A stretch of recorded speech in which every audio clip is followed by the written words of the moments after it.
All right, we're live. Welcome back to Wednesday Night Class. Shalom Israel. Shalom everybody in Houston, Rochester, and Norfolk, Virginia to Stream of Wisdom. And shout out to Shalom to Kawakab and Amiatiza in London and his congregation from California, Atlanta, Georgia, and all across the globe, and Guatemala. And shout out to brothers in California, in Detroit, Florida, Albuquerque, New Mexico, and anybody from different countries and states. Virginia, shout out to brothers in Virginia. And let's go ahead and get started. So like for the time frame, let's go ahead and get started. The topic of the class, if you can write this down, is called Secret Obsessions for Petty Advantage. All right, Secret Obsessions for Petty Advantage.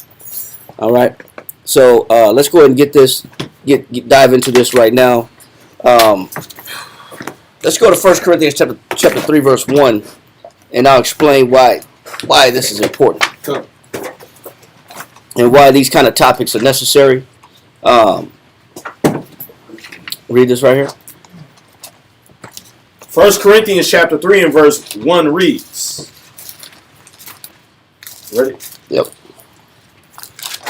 And I, brethren, could not speak unto you as unto spiritual. So, whether it's between brothers, what you'll find out is that there's always a stigma, a situation, a circumstance, a difference, some static, some debate between who?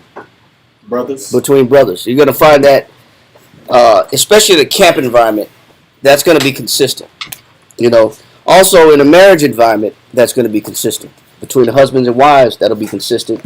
Between parents and children, that'll be consistent. Yeah. There's always going to be some struggle for leverage or superiority or advantage, authority, control. There's always going to be somebody vying or trying to struggle for the upper hand, trying to get leverage over somebody for different reasons. But let's read this one more time. Come. 1 Corinthians chapter 3, verse 1 reads, And I, brethren, could not speak unto you as unto spiritual. Read on. But as unto carnal, even... No. He said, but as unto carnal? But as unto carnal. Okay, go ahead. Even as unto babes in Christ. So he had to speak to his carnal like babes? Like babies. Like, you can't give somebody the understanding that's too young or immature to comprehend the understanding. So what do you tell a baby? How do you talk to a baby? Just very direct words. You don't give a baby an elongated verbal situation and give them a breakdown of why they can't go outside the door. Slowing things down. Yeah, all you have to do is tell them stop. You can't go outside. It's dangerous out there. So you make it concise, you make it quick, and you make it sharp because you're trying to instill boundaries, borders, and circumstances. Read on. Come, verse 2. I have fed you with milk. Go ahead. And not with meat. Read. For hitherto ye were not able to bear it. Because when somebody's spiritually immature or too young, you got to give them the milk. You got to give them the word of the Most High. And not too much elongated, long, verbal lessons behind it, expansive conversations or lessons behind it, because they're not going to understand it. You just got to give them scriptures. Read on. Come, neither yet now are ye able. Go ahead. For ye are yet carnal. It says because there's evidence that somewhere the person is carnal or fleshly or emotional or sensual. And he's going to explain how he knows and identifies that there's some sensuality or there's some emotion behind people more than there is reason and wisdom. Read on. Come. For whereas there is among you envying. It says because this is the evidence of how you know that somebody's still carnal or young or immature in spirit. He says because as long as you see envy. What is envy? We don't need the definition, but somebody just tell me what envy is. At variance with somebody. For what? For what they have. Or a desire to possess what they have. Rank, position. Position, freedom. It's a form of jealousy. Form of jealousy. It's a form of jealousy because they have something that I want. They have something I don't have, and I want it. And I believe that it should be due to me, and I'm more deserving of it than they are. So it's an emulation. Yeah. And so he said, as long as you see that, and there's evidence of that, and you will see that in a marriage, you will see, well, how come you get to go here and do this, but when the kids are crying, I don't get a chance to go anywhere. I feel like I'm stuck, and I'm stuck. But you get liberty to do this, and you get to come and go. But when kids need this or this needs to happen, I'm the one stuck having to deal with these issues. So there's yes, sir. That's also, isn't it also considered man pleasing when a person is like sizing up another man or envying another man, or not necessarily man pleasing. Okay. No, because man pleasing by definition is doing something insincerely because you're in the sight of other people. But it's insincere because as soon as you get out of the sight of the other person, you no longer have the desire to do it. So you're saving face. You're doing something to save face, or for eye service. Or I'm only doing it. I'm only being on point because somebody watching. As soon as I leave that presence, I'm gonna do what the hell I want to do. But envy is more so I want what you have, or I see something you have that I want, and this causes contentions in relationships. And this is why Paul said, "Brethren," he's talking to the brothers. He's like, "Listen, man, if there's envy in here, then there's going to be a problem. But you need more milk. You're still babies. And the evidence that you're still babies is the fact that somebody is having an issue with a freedom or liberty that somebody else possesses, or some opportunity that somebody. I see this person come and go. I want to come and go as I please. As I please. I see this person not have to be under the same rules and regulations that I'm under, so I want those freedoms. I want that same ability that you have. I believe I deserve that to myself. But read on. Come, for ye are yet carnal. For whereas there is among you envy, go ahead, and strife, and a strife is a what? Argument. So an argument is a telltale sign. That's a red flag. Envy, arguments, strifes, and debates. That there's a red flag sticking right up that somebody's immature, and that these are not spiritually minded individuals.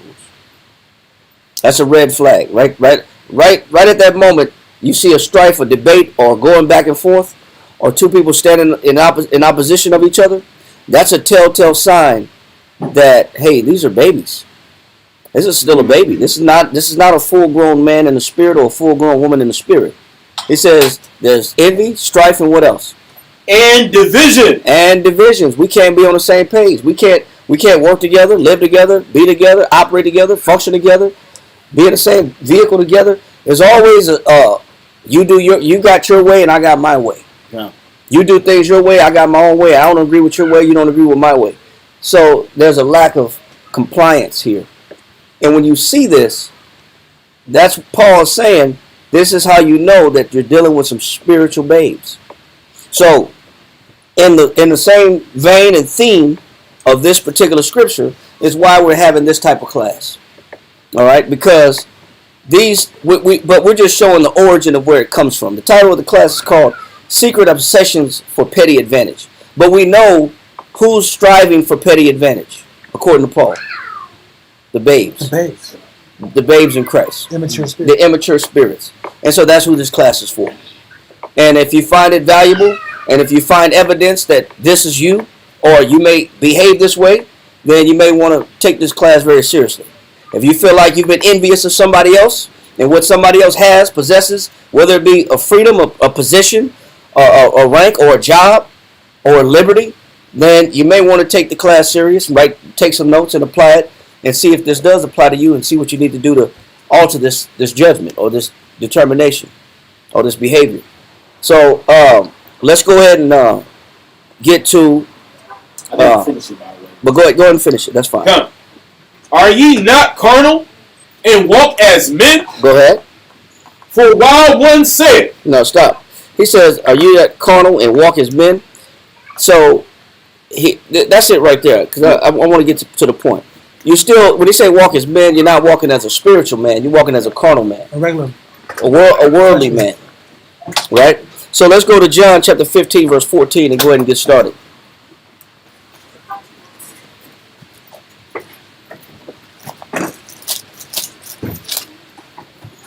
That was kind of like why we're going into this topic, because there's always evidence of a debate, a struggle of opinion, a striving of words, or an envy of liberties. That's always going to be consistent. The more you see somebody united and you see this evidence, there's still some growth necessary. Let's read this, Yahweh.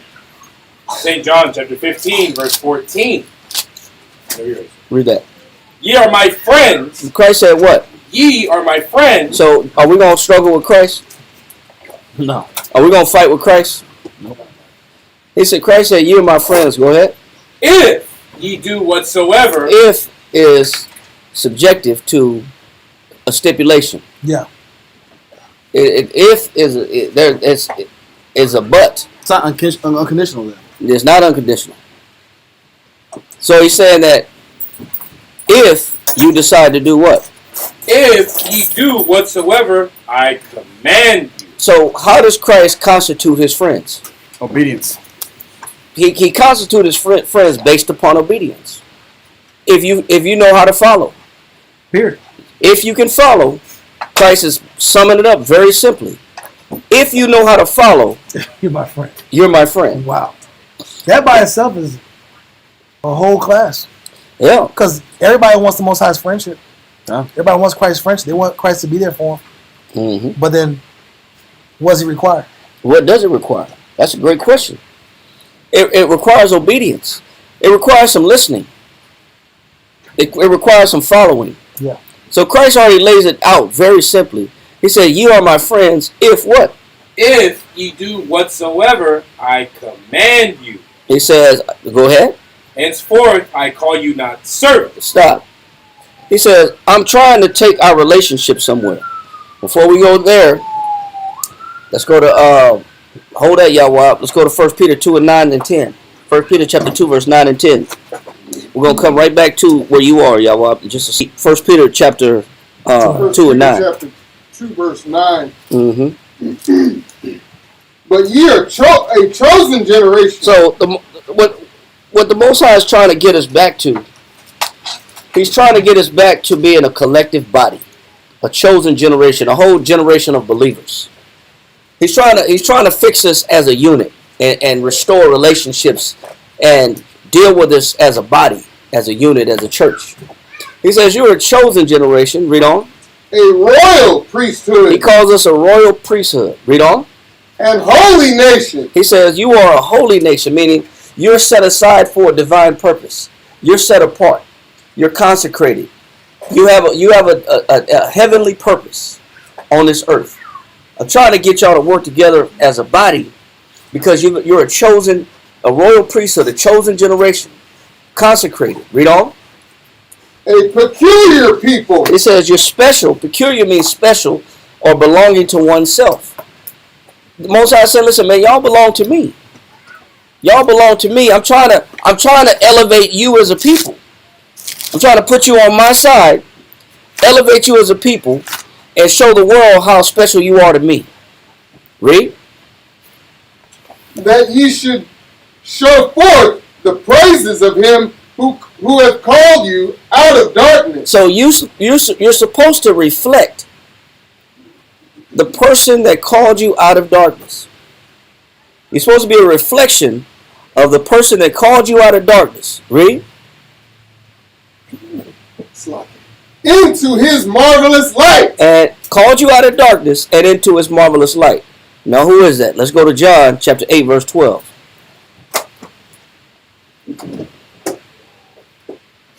John chapter 8 verse 12. Read that. Oh, sorry. I was right. Okay. Nagaha? No, you're in John 15. Yes. John chapter 8, verse 12.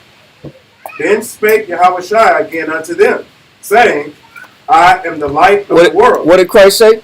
I am the light of the world. So we're supposed to be a chosen people, a peculiar treasure. We're supposed to be a generation of individuals that reflect this person that brought us out of darkness and into his marvelous light. Christ said, I am the what? I am the light of the world. Read on. He that followeth me, He said, he that do what? he that followeth me, It says, we still deal with obedience. We're still dealing with following, which we were chosen for. He says, he that followeth me, read on. shall not walk in darkness, It says, you shall no longer walk in darkness. Read. but shall have the light of life. And he says, in exchange for darkness, I'm going to give you the light of life. Read. The Pharisees therefore, Stop right there. So who is it that we're supposed to be a reflection of that called us out of darkness and into his marvelous light? We're supposed to be a reflection of who? Christ. We're supposed to be a reflection of him. This is who we're supposed to be a reflection of on earth. Now let's go back to 1 Peter where you were. I'm out. 1 Peter Chapter 2 verse 10. chapter 2 verse 10. God.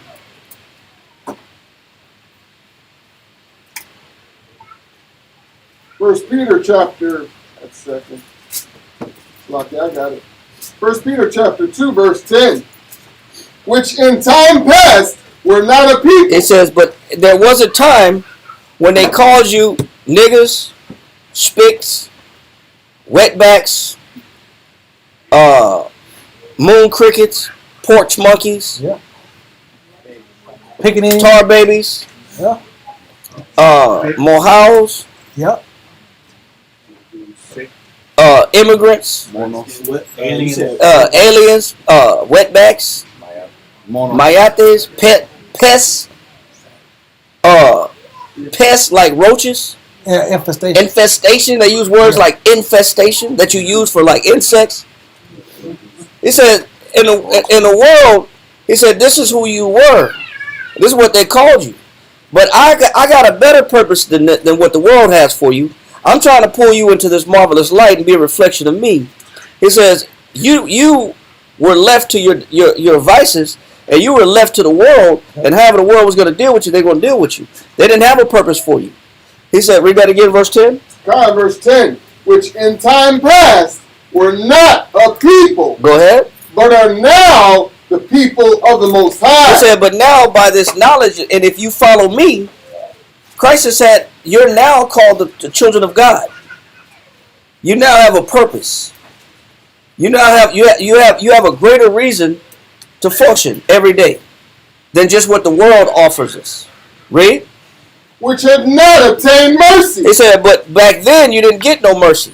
The world don't have no mercy on us. The world is merciless. Yeah. Read on. But now He said, but now, read on. have obtained mercy. And we've obtained mercy because of Christ's sacrifices. Read on. Verse 11. Dearly beloved. He said, dearly beloved. Hold on. Y'all, I want you to finish St. John chapter 15, verse 15 and 16. St. John chapter 15 and verse 15. Read that. St. John chapter 15 verse 15. Henceforth I call you not servants. So Christ said, listen, initially we were he said, I'm trying to tell you what it takes to be my friend. But you got to follow first. So then you have to be in the posture of a servant. Yeah. He says, but you don't have to be a servant forever, because I'm going to graduate you and elevate you out of just being a servant. Read on. It says, for the servant knoweth not what his Lord doeth. Read. But I have called you friend. He said, but I'm trying to get to the point where we're what? I have called you friend. Read on. For all things that I have heard of my Father, I have made known unto you. Because I don't keep anything back from you. I tell you everything that my Father told me. Read on.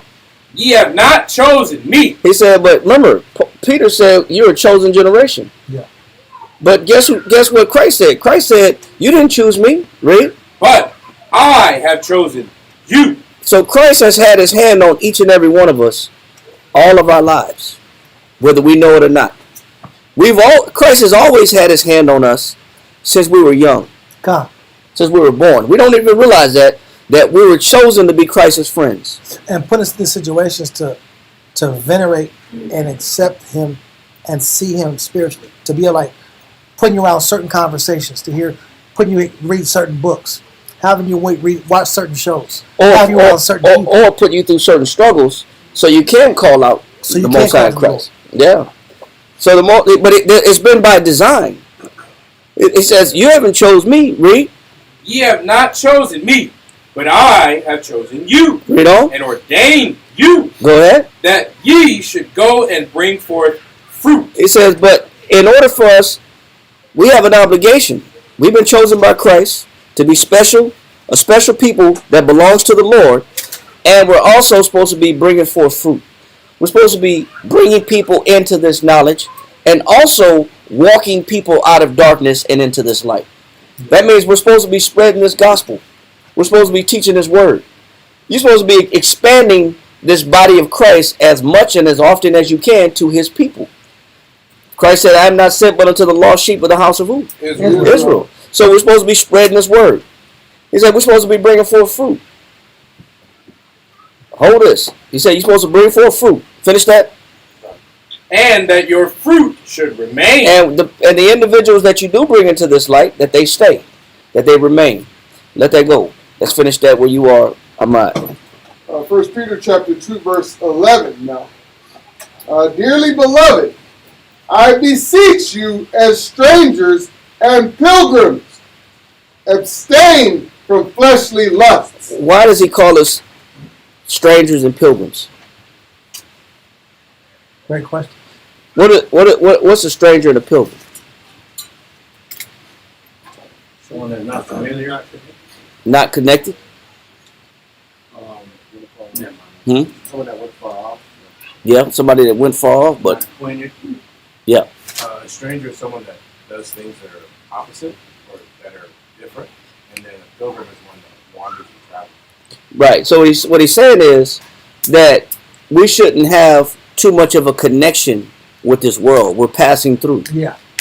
That we should be in the world, but not connected to the world. Come.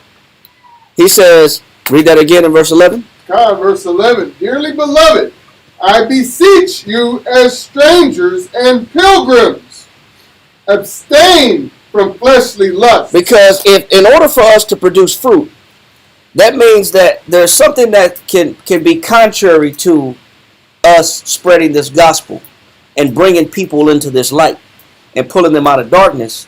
The problem is, if we have 1 foot in the world and 1 foot in the truth, then it's going to be hard to pull people into this truth if we're too attached to the world. Yeah.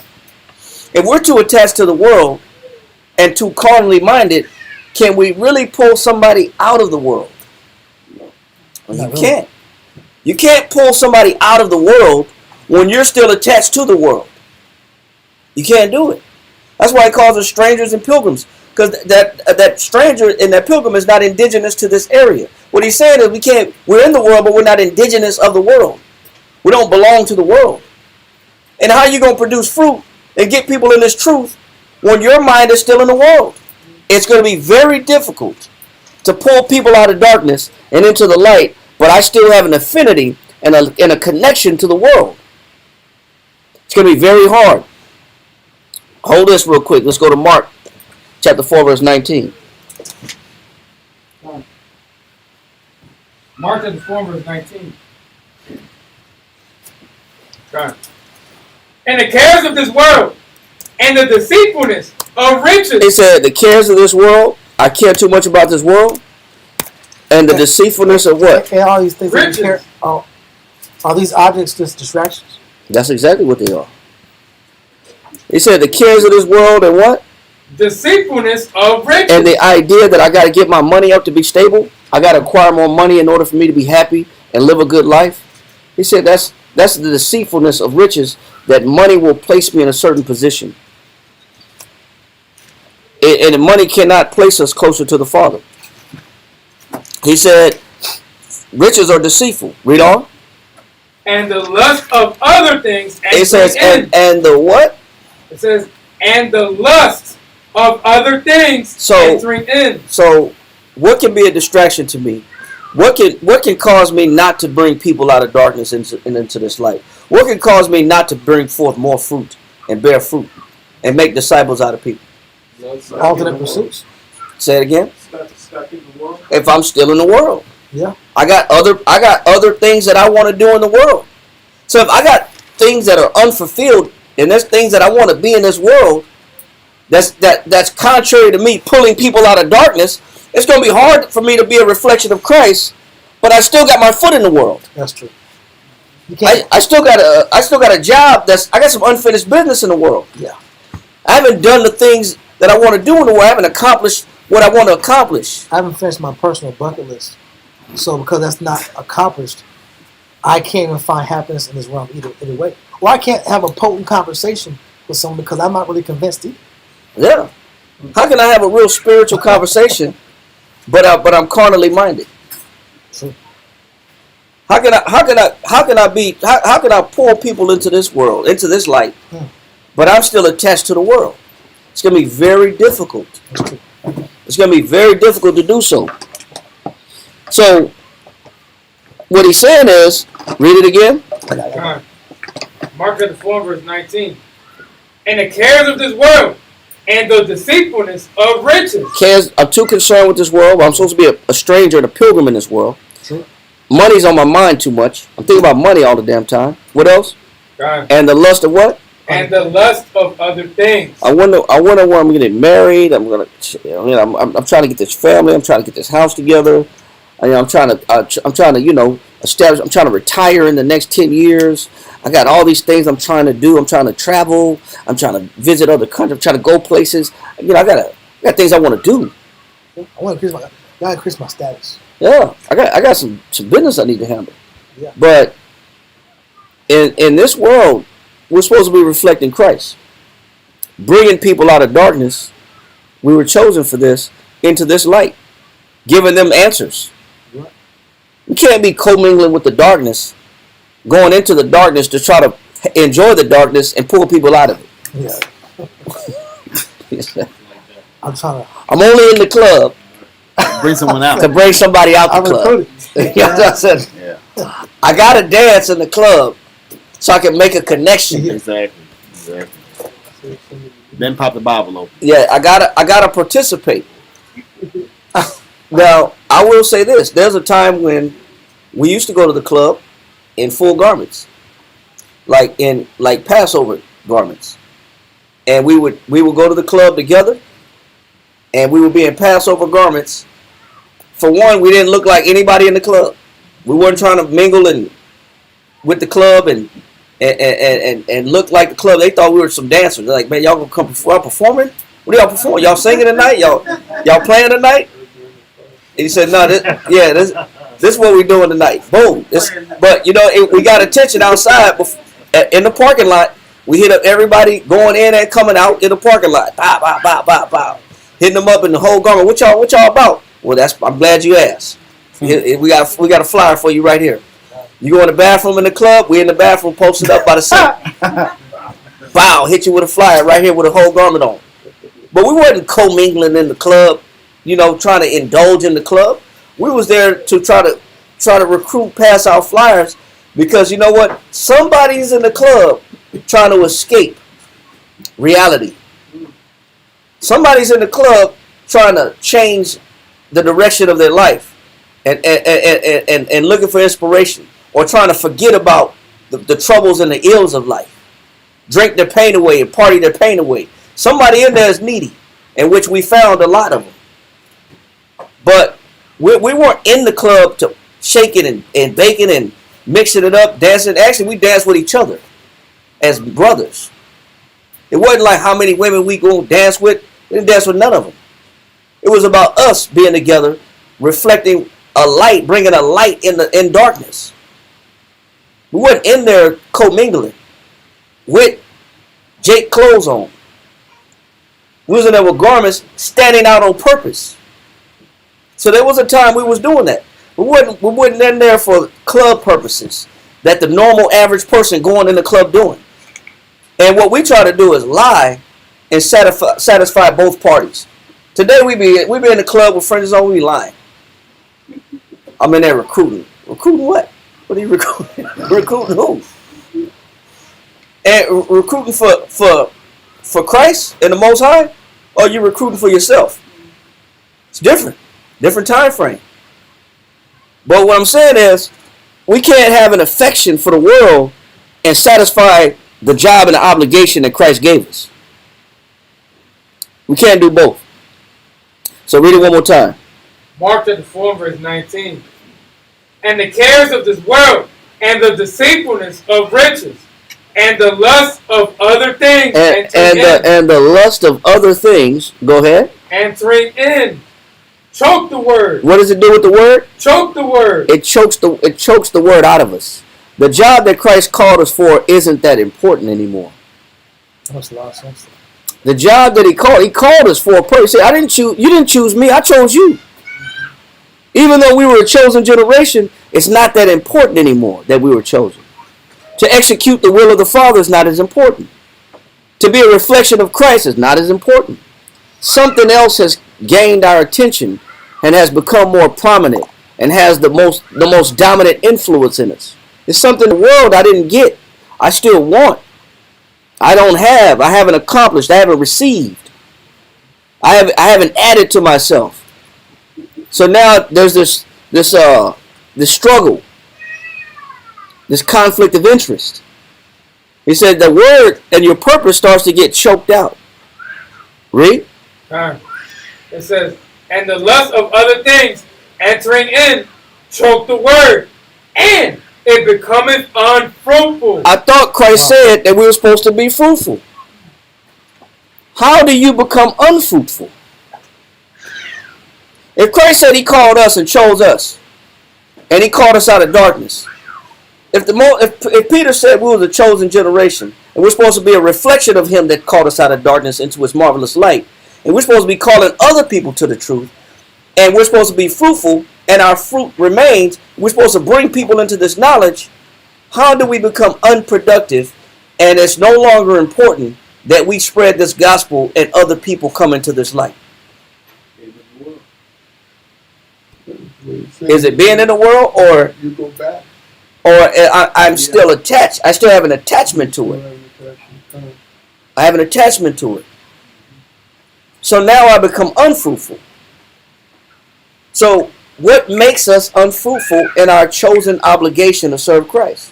Being attached to the world. Being attached to the world by things that we want. But it's not that the world isn't there. It's something that the world has to offer me that I want. It's a lust of what the world has. The world, it's there already, but I could either want it or not want it. It's the fact that I want it, that it's appealing to me, that it's something in this world that gets my attention. It's something in this world that it's a fetish of mine. It's seductive. It's a lure. Can easily distract. It does distract. Mm-hmm. And that's why he says 2 Timothy chapter 2 verse 4. Read that. 2 Timothy chapter 2 verse 4.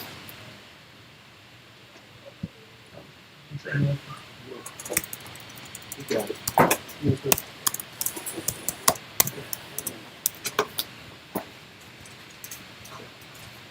2 Timothy chapter 2 and verse 4. No man that work entangleth himself with the affairs of this life. It says, if I'm gonna be a soldier for Christ, what can I do? Entangleth himself with the affairs of this life. What can become a hindrance to my job? The affairs of this life. Being entangled with the affairs of this life. Yeah. Being caught up in this world and trying to obtain something from it and get something out of it that wasn't necessarily chosen for me to have. What's chosen for me to do is to be a reflection of Christ and call people out of darkness and into his light. That's what we were chosen for. It's just entangled. To perplex or distract. Or it's a what? Distract. It's a distraction. So there's something in the world that has become a distraction to us, and we're no longer effective in our jobs for Christ. We're not even producing anymore. There was a time when we taught the truth to everybody that we came across. Now we don't even mention it. Everybody was getting verses at some point in time. Everybody you came in contact with, whether it was your coach in school, whether it was your teacher, whether it was students, It didn't matter who it was. You was trying to drop it on any co-workers. You trying to drop it on any and everybody. People that pass by the way, you that ask you a question, you try to turn the conversation spiritual and try to turn it to where you can bring the Bible up. It's not even that important anymore. Now I'm distracted. Read on, finish that. Con, no man that worketh entangleth himself with the affairs of this life, that he may please him. That he may do what? That he may please him. Because I'll never be fruitful. I never bring people into this truth if I'm too caught up in the world and being too attached to my flesh. Yeah. Read. That he may please him who hath chosen him. Stop. So I can please the one that did what? Chosen him. So are we chosen? God. Have we not read this consistently that we're chosen by Christ? Yeah. We're a chosen generation. Christ said, you didn't choose me, but I chose you. God. We have a purpose, but not everybody is fulfilling that purpose because there's something else that's more important in their minds. Not everybody's fulfilling their purpose, what they were chosen for. He says that he may please him that did what? Who had chosen him to be a soldier. So now, what the world needs is soldiers. That's what the world needs. The world needs soldiers. And that's why we have a Bible school. That's why we have a camp. That's why we have a body. That's why we have a church. We're trying to raise up teachers, believers, examples. Is what we're trying to raise up. People that reflect Christ. To bring other people to Christ and get them out of their vices. Yeah. And pull them out of darkness. Now, 1 Peter chapter 2, who had that? Finish that in verse 12. Read verse 12. 1 Peter chapter 2, verse 12. Having your conversation honest among the Gentiles. Stop. So, if I know what I'm chosen for, if I know I have a job to do for Christ, and I'm supposed to be a reflection of Him, I'm supposed to be a disciple and a student and a soldier for Christ, I have to be what? Honest among the Gentiles. So when it comes to the Gentiles, what does the Gentiles see when they see me? Honest. Stop. What are they supposed to see a guy struggling with his identity? No. Are they supposed to see a sister embarrassed and ashamed to be an Israelite? No. And explain why I don't eat pork on the job. Well, you know, it gives you diabetes. Really?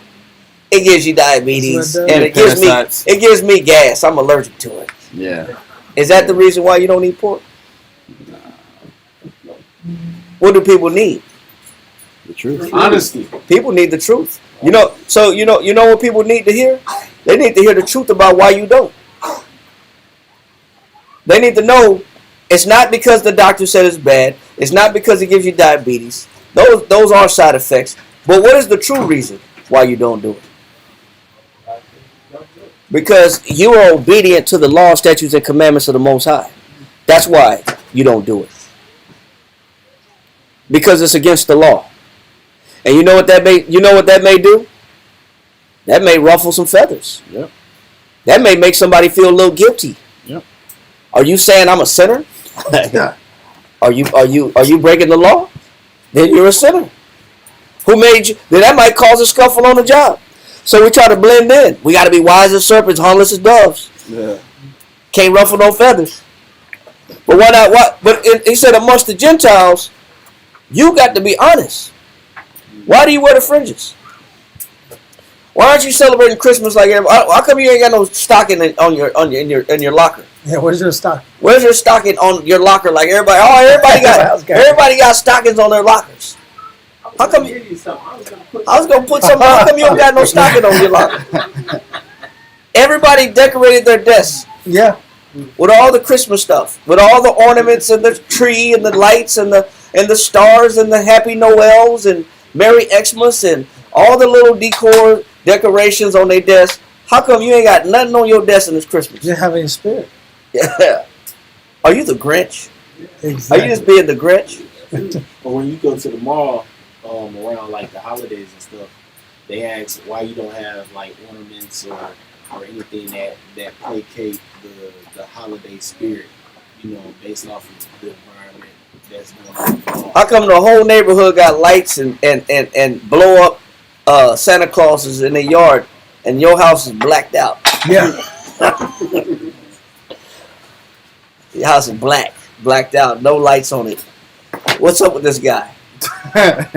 Yes, sir. You can't say, man, I ain't trying to run up that electrical thing. Hey, that's classic. Oh, that's classic. That's a classic one. You can't say that, man. Hey, a sister said, shalom, sis. A sister said she's not saying it's the main reason, but before she came into the truth, she stopped eating pork because she would have scary dreams. Hey, the Most High speak once, yet twice. That's a distemper. The Most High speak once, yet twice, man, perceive it not. Sometimes the Most High got to hit us a little harder to get us to know, hey, I'm talking to you. I got my hand on you. But the whole point is, when it comes to the Gentiles or people that do not believe in the God of the Bible, or pagans, or heathens, when it comes to them, we have to be honest. We can't look like the world trying to pull them out the world. We got to be honest about what it is that we're doing. What is it that we're trying to get them to see? He said, having our conversation, what? Verse 12. Verse 12, having your conversation honest among the Gentiles. He said, you got to tell the Gentiles what it is. Straight up. I believe in God. And I believe in this law, statutes, and commandments. Whether that offends you or not, I can't handle that. I can't control that.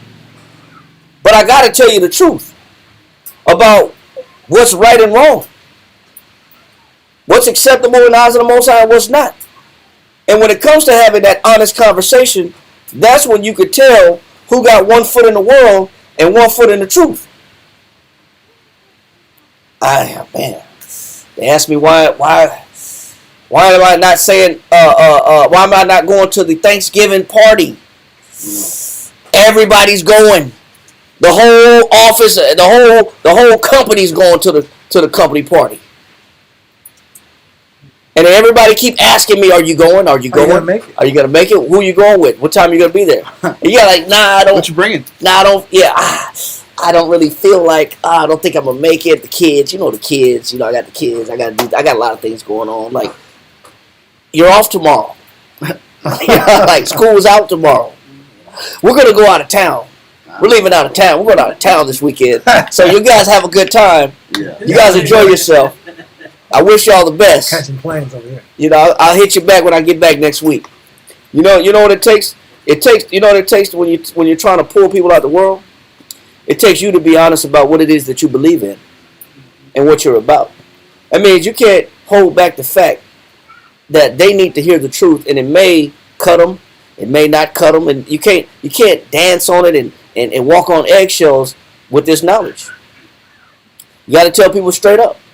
So if they have a prolific lifestyle that's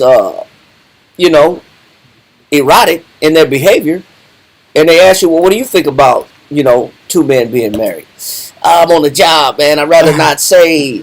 Oh man, oh my goodness, and I know my boss go both ways. Oh my goodness, what am I gonna do? He's the boss and he's the boss and he's the employee at the same time. It's like, oh man, what do I do?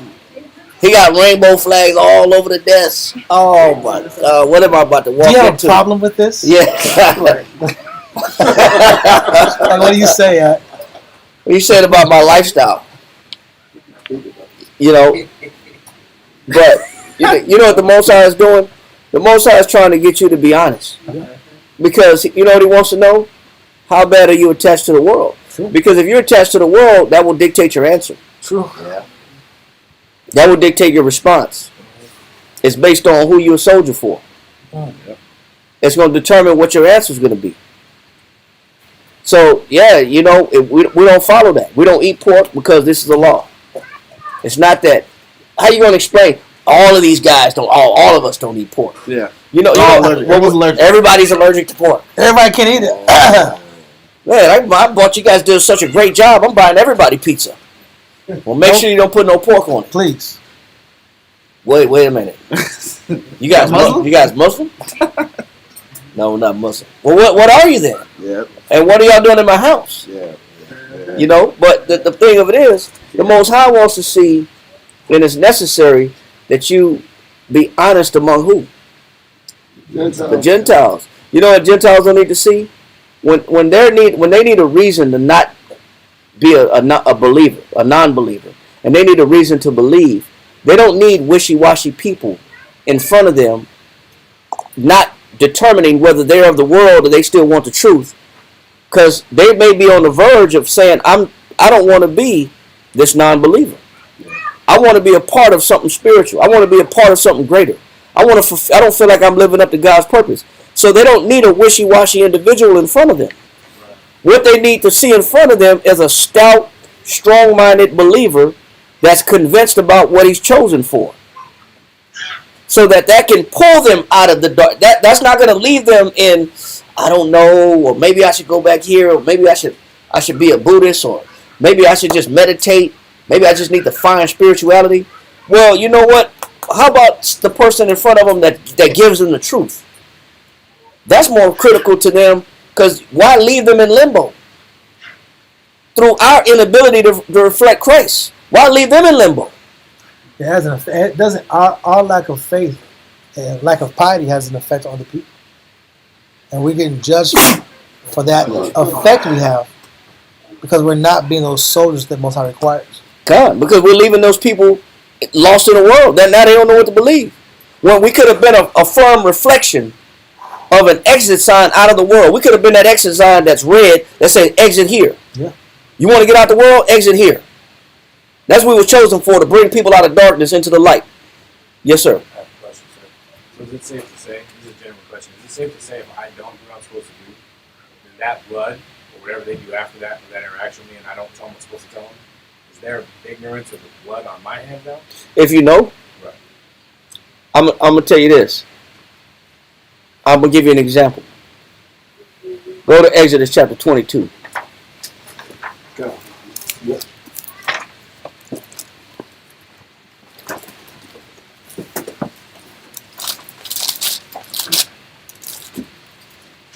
And I want you to read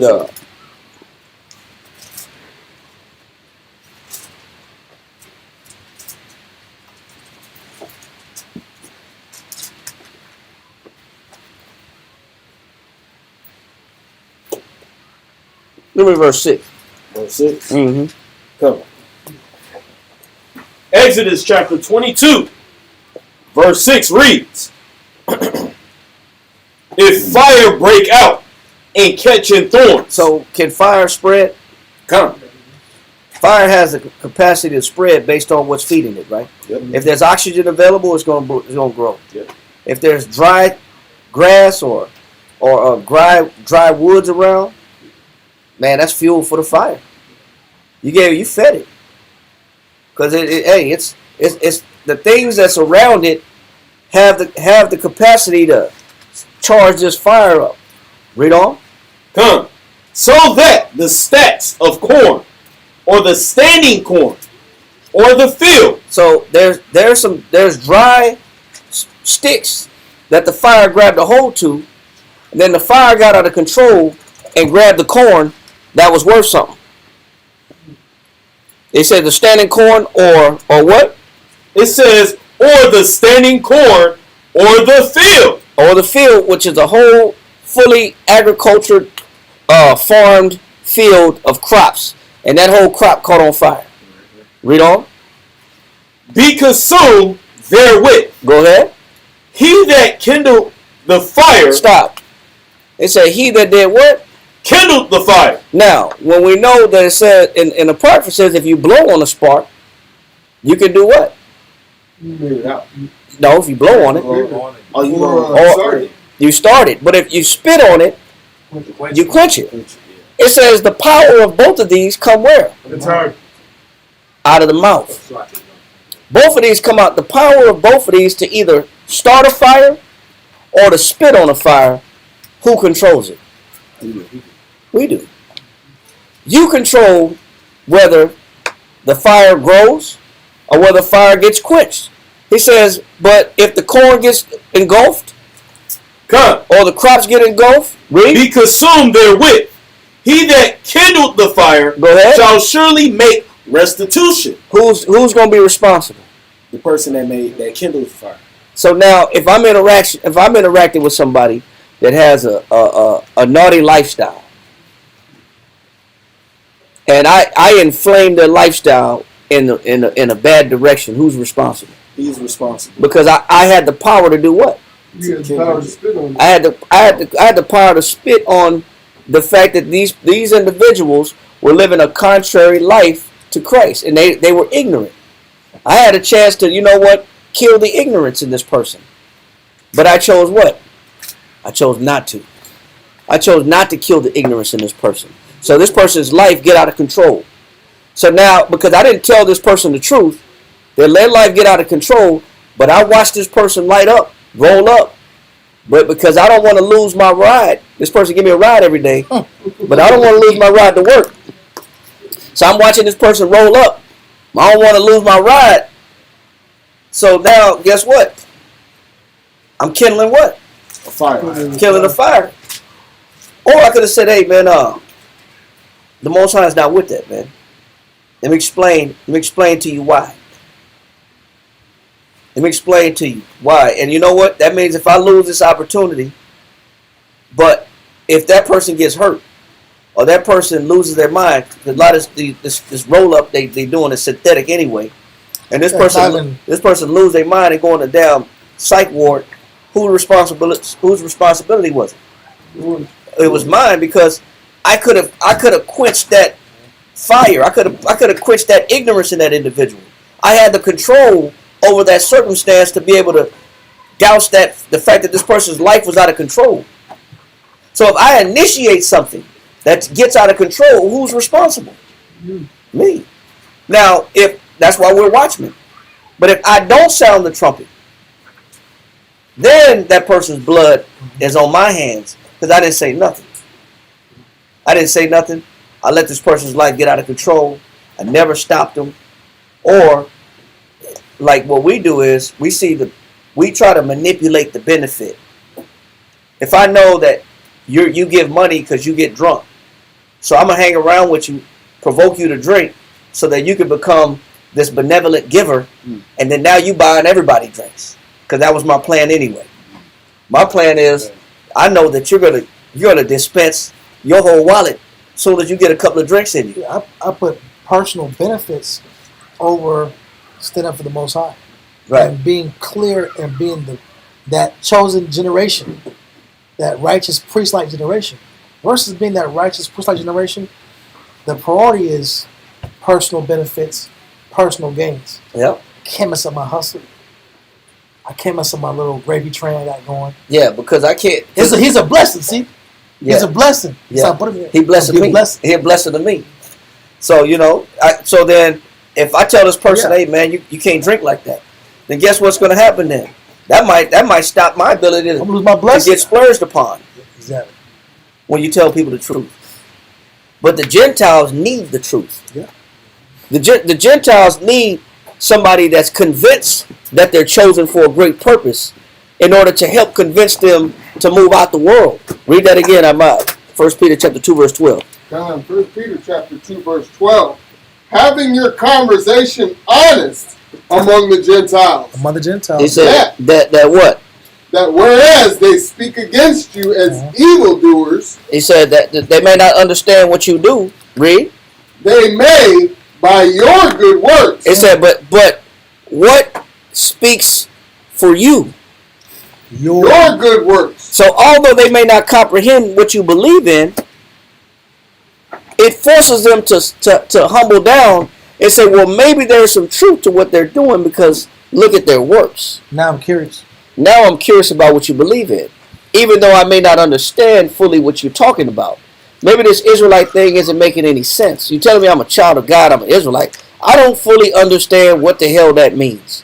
But you know what helps get them over the hump of unbelief? Your works. Your example. The fact that you're not a hypocrite. So what they need to see is examples. They need to see it somebody living the word completely. Not having 1 foot in the world and 1 foot out the world. Because then, if you're a hypocrite, you got 1 foot in the world, 1 foot in the truth, and one foot in the world. That's not enough. That's not enough for them to be convinced. That may not be enough to convince them. And you talking like they talking on the job. You got the same lust and affection they got. You got the same affinity that they have. Mm-hmm. And they see you doing the same thing that you were once talking that they shouldn't do. Mm-hmm. And you're just getting just as loose as they are. Then what's going to be the determining factor for them to get out the world? What's going to make them say, man, maybe there's some truth to what you're saying? What does that is your example. That's what helps people over the edge and over the hump of unbelief. They said, man, I don't understand what the hell that person's talking about, but based on this, how this person lived, I'm curious now about what is it that you believe in. I'm curious now about what's different about you. What makes you different? The Gentiles need to see an example, not hypocrisy. But if I'm not fully convinced in my walk with Christ and what I'm chosen for, then I can't be that full example to the Gentile or to the unbeliever. Gentile just means person that does not believe in the God of the Bible. Read. Middle of 12. Whereas they speak against you as evildoers, they may, by your good works, which they shall behold, glorify the Most High in the day of visitation. And so now, you know what? You know who gets the glory for this? The Most High. The Most High gets the glory for it. Because you were inspiration and a reflection of Christ. You did your job. You were a reflection of Christ in this dark world. But you can't be hypocritical, and you can't have a lust of the flesh and an attachment to the world to be effective on your job. It doesn't allow you to convince people fully about them changing their life if they see a hypocrite. We understand that, right? No. So, Integrity. Spiritual integrity. Now, back to St. John chapter 15, which I believe you have, Yahweh. Let's go First Peter. Yeah, let's go 1 Peter. We left off at 16. Yeah, let's go to St. John chapter 15, and I want you to verse 16 and 17. St. John chapter 15, verse 16. Read that. St. John 15 and 16. Ye have not chosen me, but I have chosen you. Go ahead. And ordained you that ye should go and bring forth fruit. He says, so we know, do we all understand what he means now when he says you got to go bring forth fruit? Do we all understand? What does he mean? I want to make sure we understand this. Yes, sir. Recruiting individuals in honesty. That's right. But how? How do we recruit other people? By your example. By our examples. People need examples, man. They need strong ones at that. They don't need weak examples to believe in the Most High. They're not going to believe. They're not going to convert. It's not enough. They need somebody that's strong, that stands strong and firm what they believe in. Yes. I also have to be right by their ignorances. I can't, meaning, if they don't know, I can't take advantage of their ignorance for my own personal gain. I have to be right by that and say, hey, no, you can't do that. Or yes, you can, or etc. Yeah, because we manipulate people based on what we, and keep them ignorant based on what we want from them. That's our benefit. Based off the benefit. Yeah, listen, it behooves me to keep you in ignorance because I get rewards. I get my own little personal, palm greased and palm waxed out of having you around in an ignorant state. You're a supplier to me. Yeah. For what I want and for what I could use you for, as long as I keep you ignorant. But if I fully teach you, that means that I can get nothing from you. There's nothing that I'm pulling from you. There's no benefits that I'm on a personal level that I'm getting from you. Matter of fact, that way you can read that definition right there too. There's a right here a good article. I'll let you break it down too. Go and I'm gonna put it up here. There's a good article in the International Standard Bible Encyclopedia. International Standard Bible Encyclopedia, page It's 2,907. international Standard Bible Encyclopedia. Encyclopedia, ISBE. Okay. Yes, sir. All right, and it's Page what? page 2,970. 1939. And this is the definition of. Oh, this is a It's going breakdown into of what the Paul. concept where The you're at. concept of what Paul's saying, right? Yeah, and we'll read the last paragraph of it. All right. Well, can I go to the top? Yeah, please. Oh, perfect. All right. It says Paul's exhortation to quiet industry. All right. The exhortation that the brethren should work with quietness. He said Paul said he exhorted the brothers to work with what? With quietness. With quietness, right? No contentions. Yeah. No complaints. None of back and forth, carnal, petty argumentations. Yep. And beefs and strifes, or doing things for vainglory to be seen. I gotta be seen.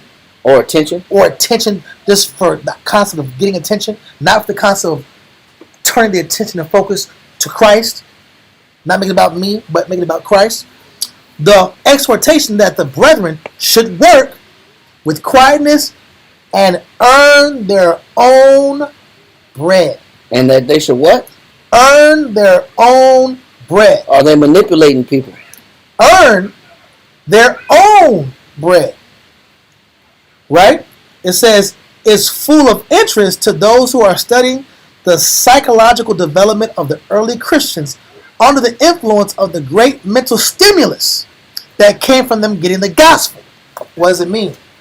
You've been awakened, you've been mentally stimulated, and now you're on a different level. Because before we couldn't manipulate the same way, because we were, when you get the Spirit of the Most High, you can see sensitivities, and you can manipulate things if you want, for negative, for carnal, if you were wicked. Yep. We get the scriptures, you're seeing a person's soul and spirit, and you're trying to guide them to Christ. The person pouring their heart out to you. Yes, people have the ability to speak now. Before you couldn't talk, now you can talk. Before you didn't have any skills on pulling a spirit and getting a certain effect of a spirit. Now the word of the Most High is giving you the ability to do it. Yep. And now people use that for their personal gain. Now they have the ability to manipulate, move souls, move spirits. Yep. It's time to get paid. No different than the geek that went into the Air Force or Army and became a drill instructor. Yep. Or a training instructor. Yep. And then used the position to sleep with all the trainees. Exactly. I'm using my position for a personal gain that I never, and a power that I never actually had before. Yeah. I'm using this newfound power for my own manipulation and benefits. Con.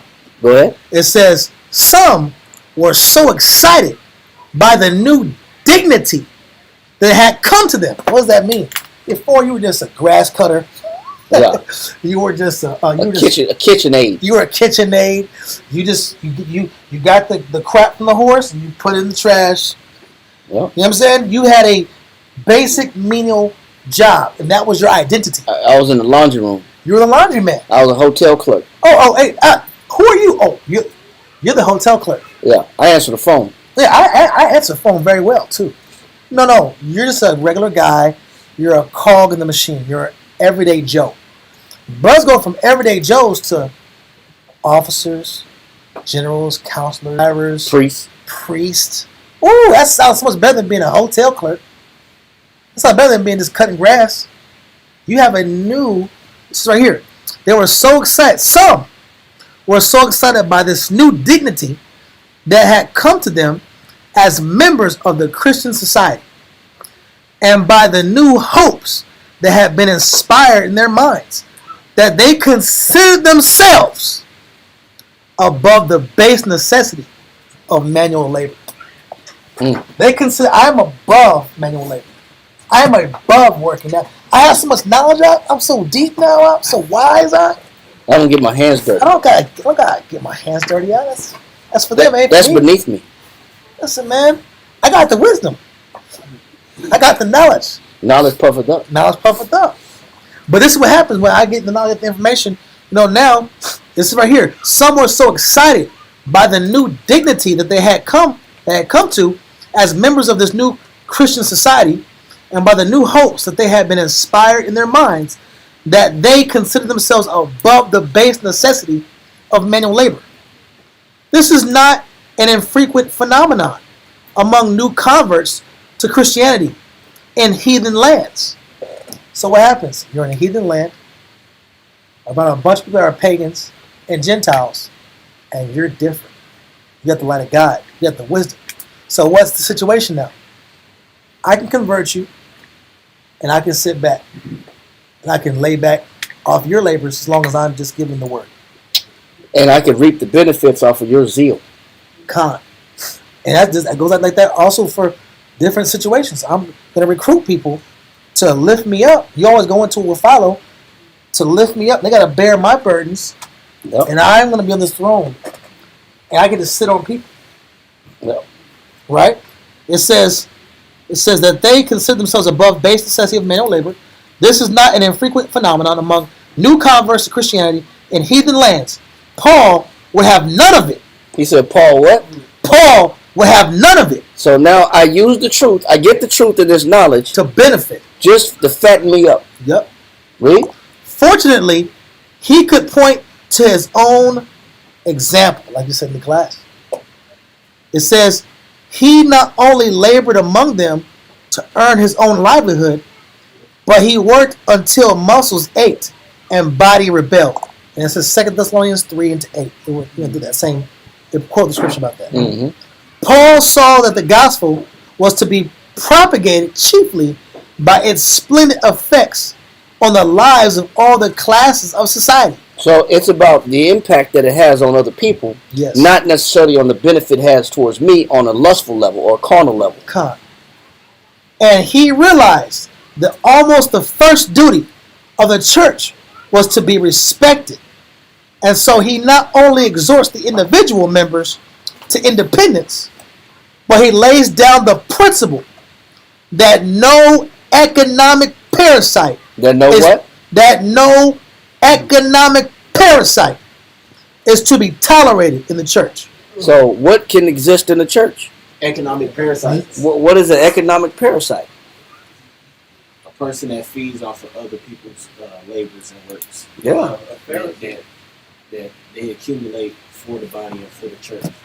Right. They're sucking the life force out of the members, out of the church, without them administering to the labor, without them breaking themselves or being the example of what they're asking people to do or be.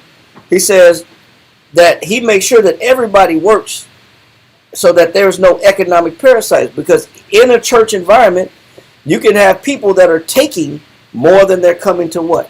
Yeah. Give. Giving is not their priority. Taking is their priority. Because that's what a parasite is. A parasite is a damn a leech, a flea, a tick, something that's living off of a host. Yeah. It's any type of animal or creature that's living off a host. A barnacle, I'm sucking the nutrients off the host. And they make a bond. They make a bond with the creature, the bodies of the other creature, and it's a one-way bond. It's a one-way relationship. Yep. Who's getting all the wins? The parasite. Yep.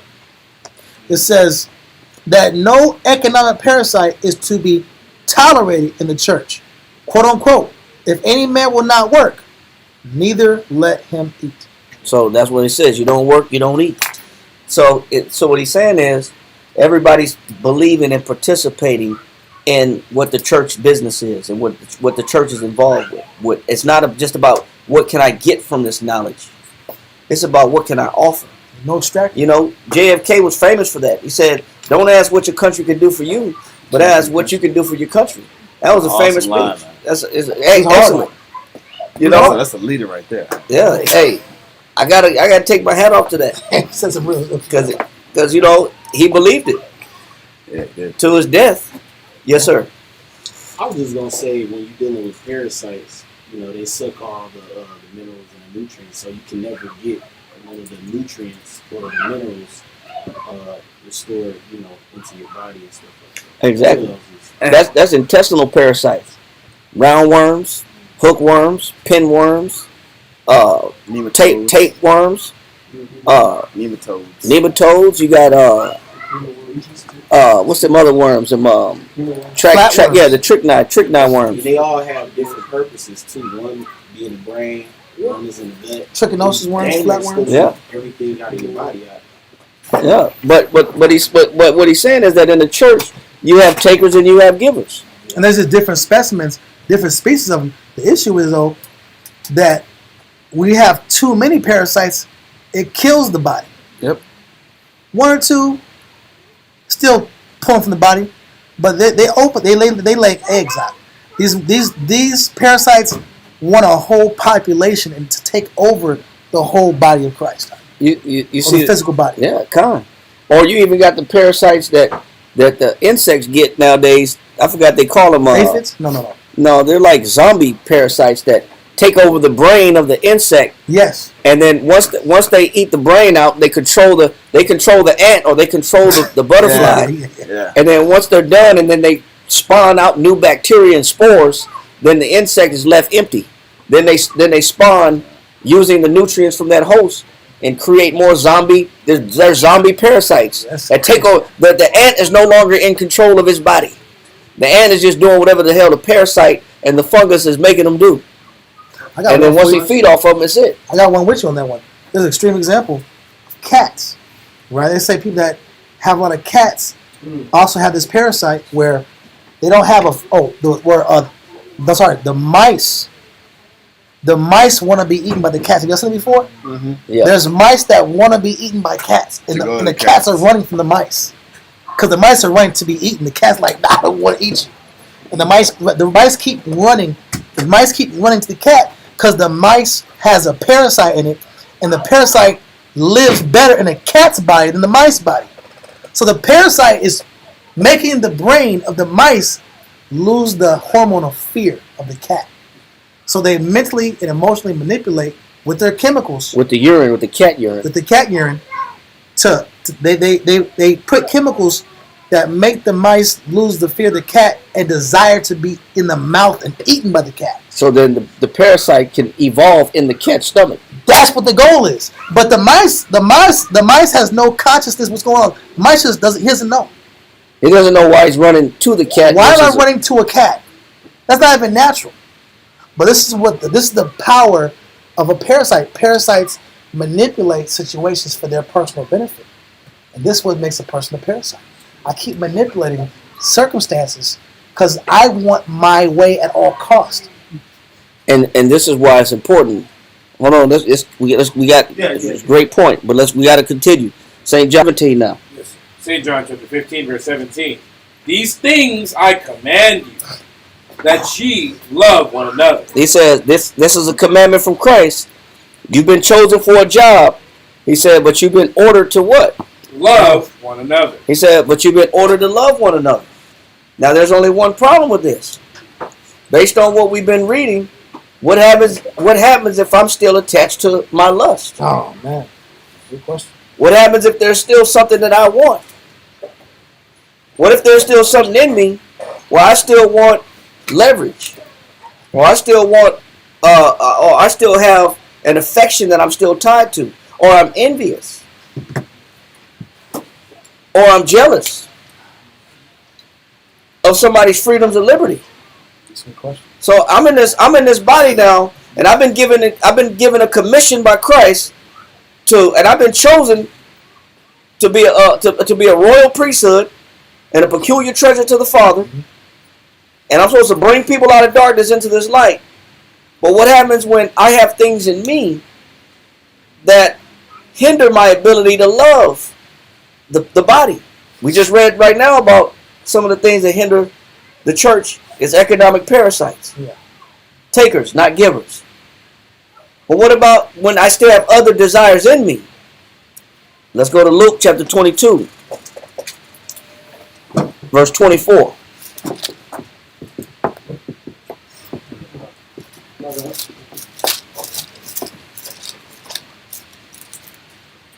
Luke chapter 22, verse 24.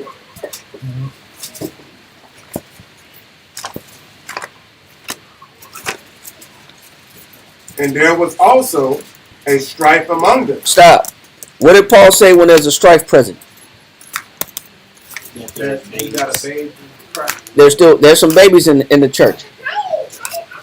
So there's some babies in the church. Christ just said he commissioned us that we love one another. How you gonna love one another when there's a what? Right. When there's a strife in the church?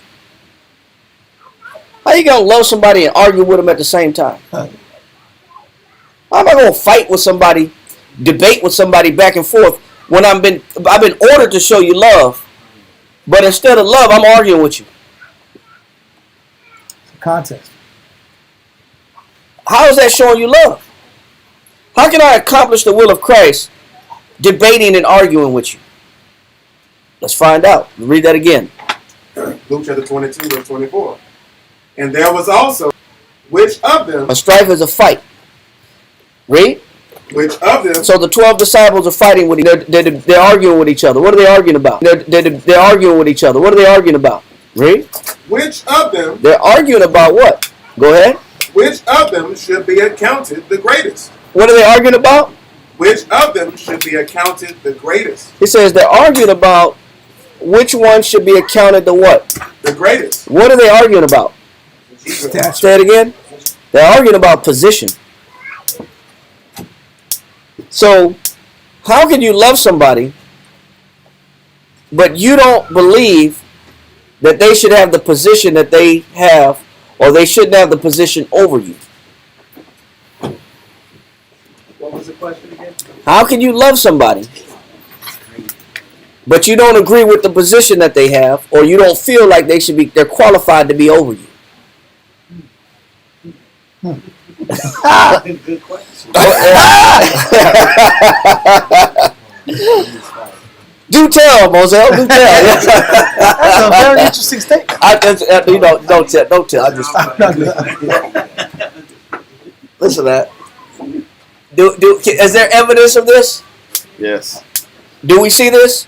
What happens when a wife don't think she has to follow her husband and agree with the position that he should have the final word, the final say? Tough time in the house.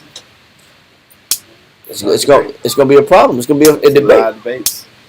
Can that relationship blossom in love? Nope. If brothers are debating about position and authority and who has control over me, Who's the boss? and who's the boss and who's the head, if that is existing on a job, can love prevail? No. All these are hindrances for what purpose? Don't worry about it, bro. What are these hindrances to? From what you were chosen to do. All these are distractions from what you were chosen to do. You're chosen to show people love. He says, I command you that you love one another. How can I love you and I'm arguing with you because I don't necessarily agree with your position? How can I love somebody and not agree with them? Can two walk together except they be what? Agreed. So what is Christ witnessing amongst the disciples? Read it again. Luke chapter 22, verse 24. And there was also a strife among them. Which of them should be accounted the greatest? Because you know what? They're looking at each other, but they're already thinking about the future. Mm-hmm. Listen, in the kingdom, man, I can't let Thomas sit over me, man. I can't let Thomas. I can't let Too much work in. You know, Thomas always doubt, man. Ain't no way. He's known as Doubting Thomas in the Bible. Thomas doubt too much. I can't have this doubt dude eat before me. That's hating time over there. Yeah, you know what I'm saying? But I'm already thinking about, based on my pride, where I should sit at in the kingdom. Where I should be at in the kingdom. Who I should be over with in the kingdom. Mm-hmm. Who has power over me in the kingdom. Yep. Christ is saying that he's watching his disciples struggle with this power. They power tripping and position tripping, but they've been called to love each other. You can't love like this, struggling for power and position. Evident and present with the Son of Man standing there. Do you not think it's going to be evident and present amongst us? Oh, yeah. If Christ is in the midst of them and they're arguing about position, do you think that's not going to be an actual issue in our daily lives? Of course. Of course. It's that arrogance. When you're reading Proverbs, it's about how he hates, the Most High hates arrogance. And I just want to get that definition on arrogance real quick. Arrogance is the act or quality of taking much upon oneself, that species of pride which consists in exorbitant claims of rank, dignity, estimation, or power, which exalts the worth or importance of the person to It an says undue degree. it exalts means to lift up Con. to a person to what? An undue degree. So an unqualified degree. Con. It tells them that they're qualified in a position that they're actually not qualified in. Exactly. It's really deceitful. Their pride is deceiving them, because they tell themselves, "I'm worth this and I should be here," when in actuality they shouldn't. So this is existing already between the disciples. Read. John, verse 25. And he said unto them, the kings of the Gentiles exercise lordship He over said, them. so remember, we're supposed to be different from the Gentiles. We're supposed to be examples in the midst of the Gentiles. Christ is saying we're not going to act like the Gentiles. He said what y'all are doing is what the Gentiles do. The Gentiles struggle for superiority. The Gentiles set themselves up based upon this idea about who gets what favors, and who gets what freedoms, and who gets what liberties. Read. The kings of the Gentiles exercise lordship over them. That lordship is that having that power and authority over people. Who am I not going to let tell me what to do? Who's going to tell me what to do, and who can't tell me what to do? Those individuals that are concerned with that are Gentiles. That's what they're concerned with. Read. And they that exercise authority upon them are called benefactors. It says they are called what? Benefactors. Definition, Kariah, what you got? I want you to get two definitions.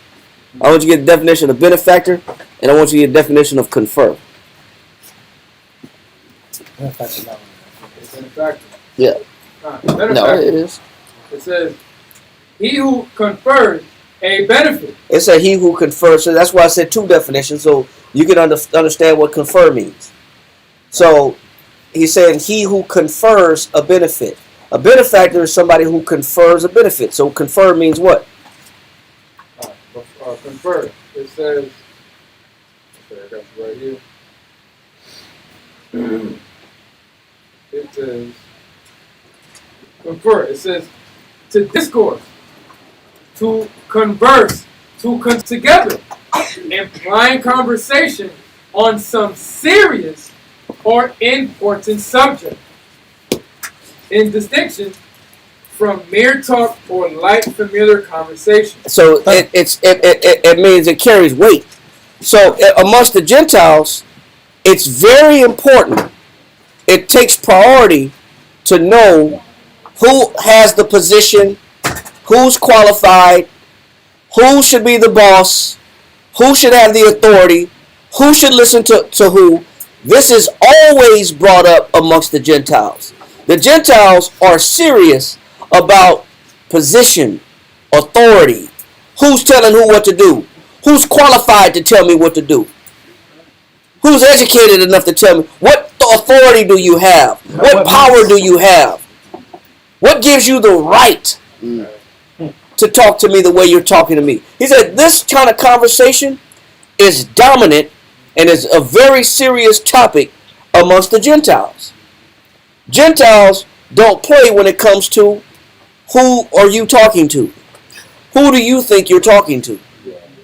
I know you're not talking to me. You don't have any authority over me. You're not qualified. You don't pay my bills. You don't pay my bills. You know who I am? You see that supervisor on my tag? I'm the boss. You notice that, right? Lead. You see team lead? You see that on my shirt, right? But he said in the world of the Gentiles, that's a very big issue as far as favors, who gets benefits, who gets different distinguished abilities, recognition, who gets accolades, who gets power. The Gentiles power trip. To examine by comparison. They compare each other. Who are you to me? Do you know who I am? Christ knows how the Gentiles roll. What he's watching is his own disciples operate like Gentiles.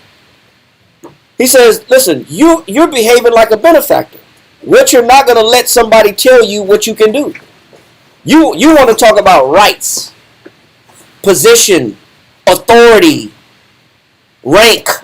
That's always a topic of conversation amongst Gentiles. He should not see.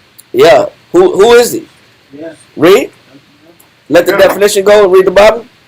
125 or 26. Give me 26. Come. Verse 26. But ye shall not, verse 26.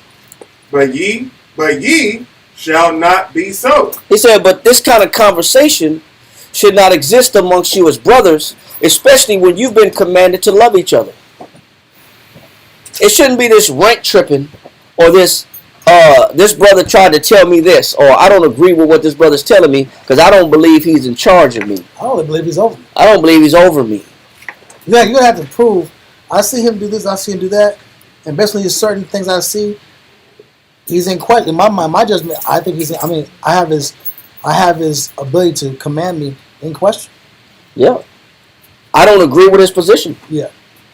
I don't agree with his authority. I don't agree with her authority. So this is what Christ is noticing, is that this type of debate is happening amongst his own disciples. Things that the Gentiles do. Where I stand next to somebody else. There's probably a constant argument amongst them at the job Brother, site. there's a constant argument amongst camps, brother. Our camp sometimes be tripping on this. Brothers in our camp, sisters in our camp be tripping on this. This is not a foreign thing. This doesn't Right at home. This doesn't pertain outside these doors and walls. People tripping here too. And you know what? If they gonna trip in front of Christ, you think they gonna trip in front of us, or it ain't gonna be here? But we got to see how Christ looks at this, because you can't love somebody that you don't agree with what they're telling you, and you don't feel like they're in a position to offer you anything. How you gonna love them? They haven't earned your love. They haven't earned your respect. You ain't earned my love. You can't do your job in Christ when you're too busy battling about making comparison to who does what, who has what freedom, who has what position. You tripping. That's not the focus. Read. Come. But ye shall not be so. That's why Christ said, listen, y'all shouldn't be operating like the Gentiles. Read on. But he that is greatest among you. He said, I'm going to tell you this. He that has the greatest position, read on. Let him be as the younger. Younger just means what? The least ranking. The least authority. The bottom of the barrel. You know what people don't know how to do? They know how to put themselves last. They don't know how to follow. Because in order to put yourself last, that means you don't take charge. You don't have the authority. You relinquish authority. That means you yield yourself to allow yourself to be directed and guided. It's not about, are you a dignitary in my eyes? Do you have enough dignity in my eyes or to tell me what to do? Christ said, listen, the greatest amongst you knows how to put himself at the bottom. If you really want to know how the kingdom's going to be proportioned in position, do you know where to put yourself at? Do you know how to postulate yourself at the bottom of the totem pole? Read on. Come.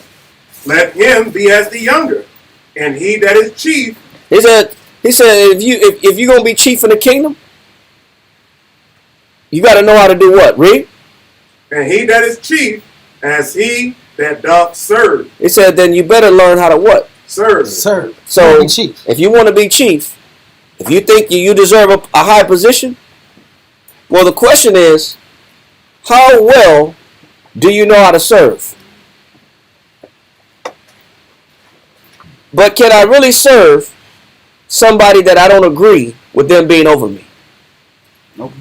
No. I'm going to be a piss poor servant. I'm going to be a piss poor servant because I don't think I should. I don't agree that I should have to follow you or listen to you or take your advice or you're nobody to me or who do you think you are or why are you trying to tell me what to do and why are you trying to dictate my direction and why are you trying to tell me what I got to do. I got other things that I got planned. Yeah, more debating than working. So now there's a scuffle about position Leverage. Who has leverage? Title of the class is called The Secret Obsession for Petty Advantage. Yeah. And that's what people be doing. People be struggling because they don't agree with the person that's in front of them that I should have to serve you. But Christ said, don't you know that he that is chief knows how to put himself at the lowest possible level and be the best servant? Read on. Verse 27. For whether is greater? He said, for which one is greater?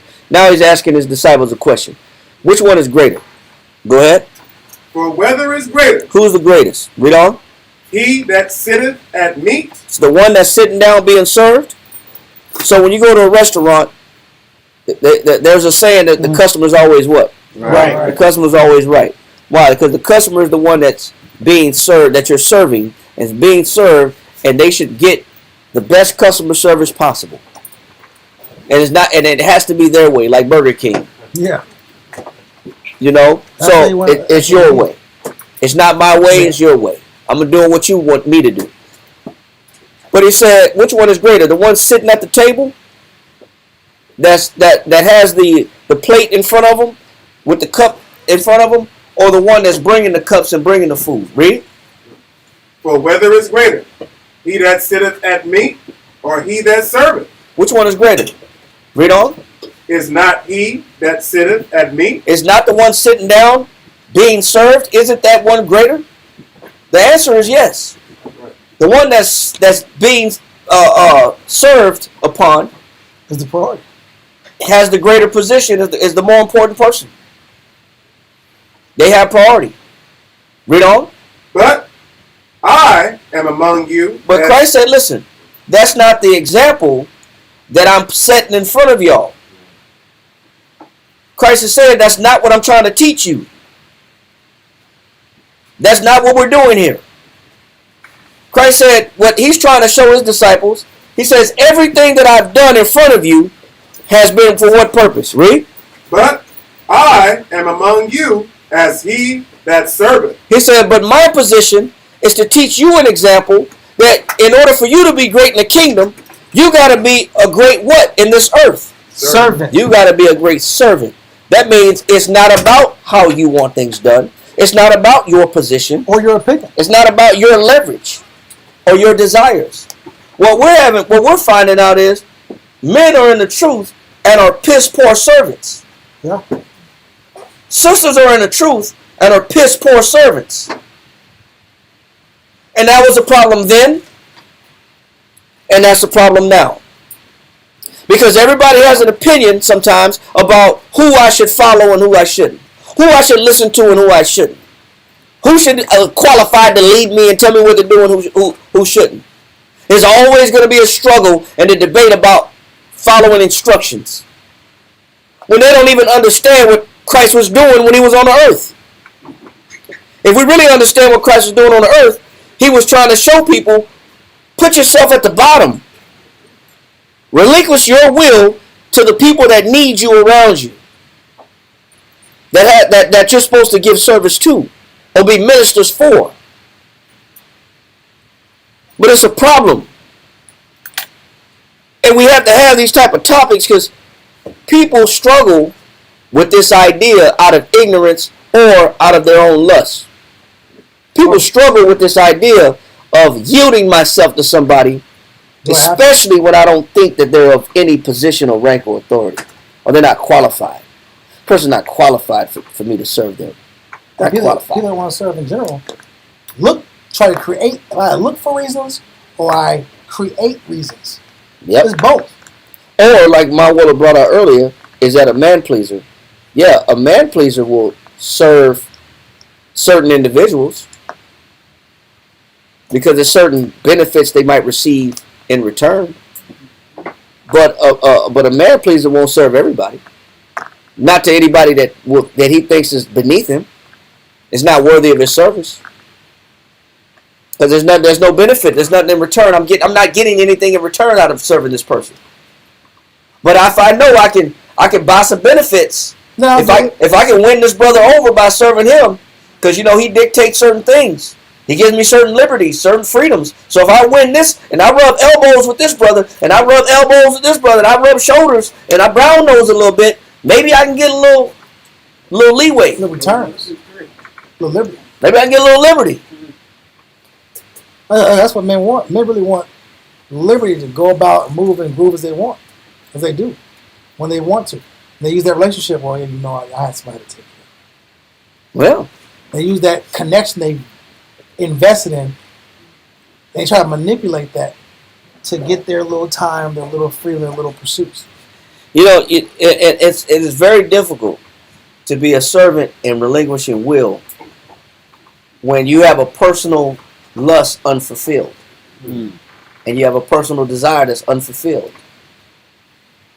It's hard to do your job. Yeah. How do we know this? Go to Matthew chapter 19, verse 27. Hold that where we at in Luke. We'll come right back to it. Matthew chapter 19 and verse 27. Hey, hold on a second. Matthew chapter 19 and verse 27.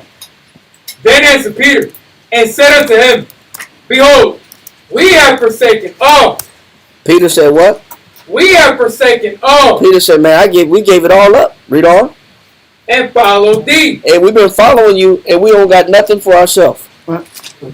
We put ourselves last. We've been following you. We relinquished all the control that we've had, all the things that we possess. He said, man, we put ourselves on the bottom. Read on.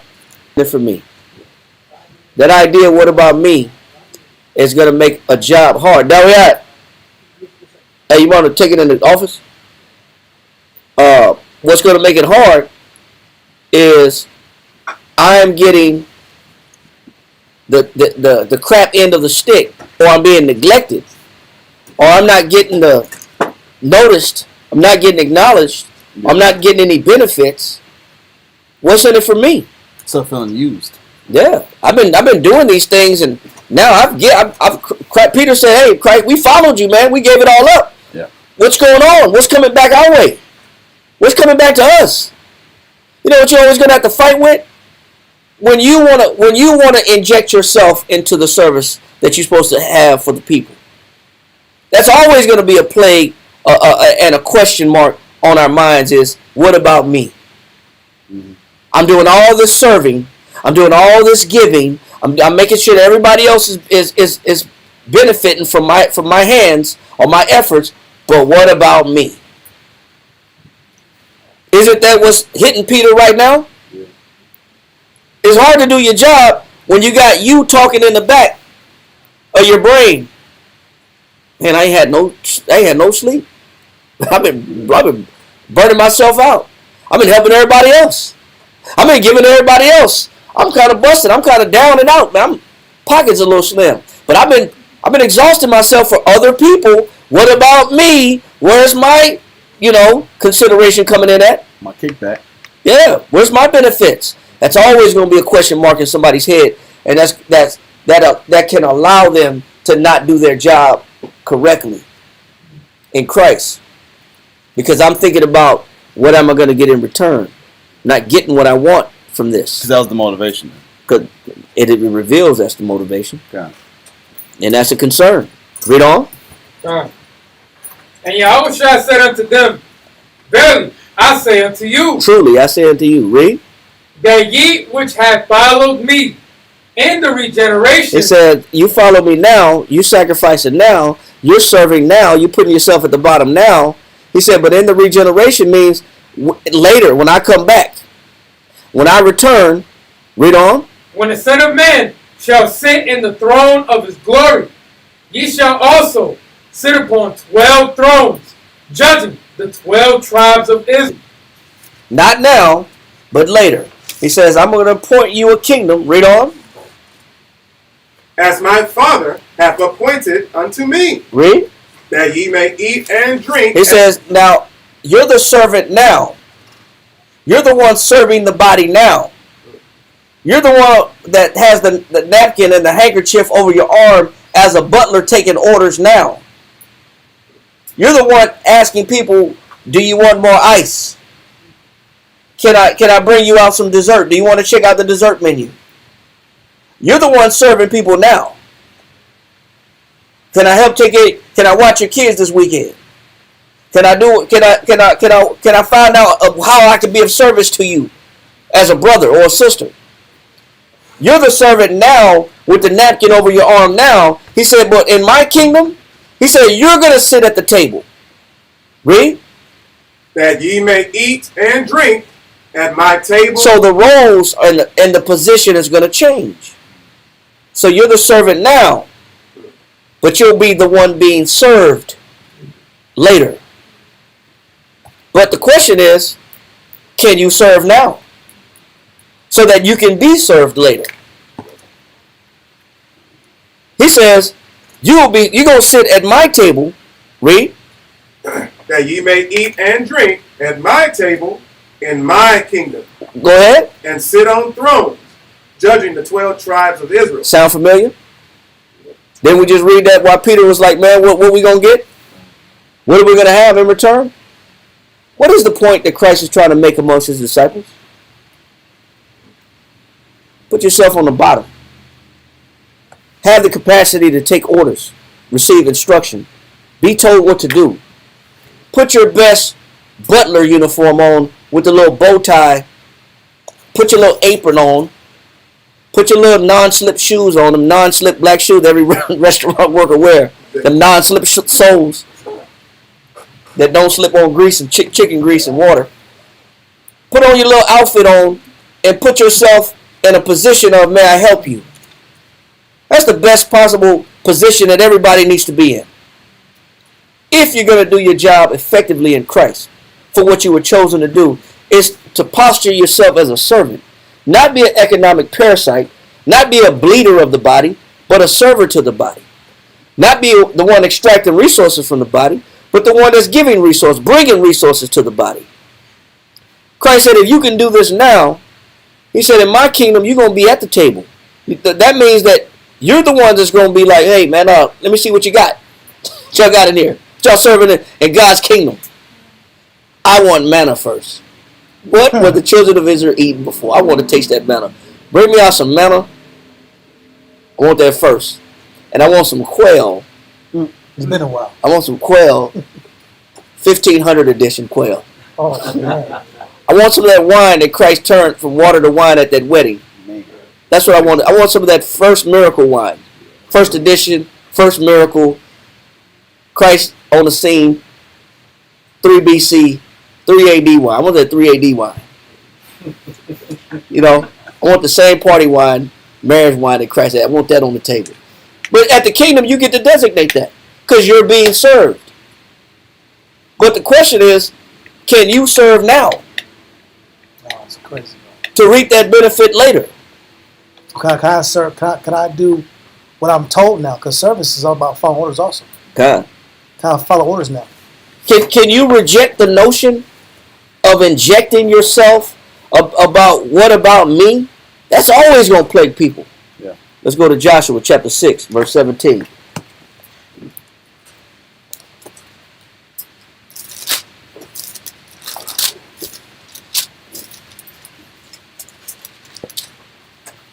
Joshua chapter 6, verse 17. I want some of that sweet water. That the one that, you know, when Moses threw the stick into the waters of Meribah, and turned the bitter water sweet. I want that on ice. I want the sweet waters of Meribah on ice, man. Bottle, yeah. Bottle. Please, Baba shot. You know, with the ice on it. Yeah. I want the ice from what the brother say? Psalms 133.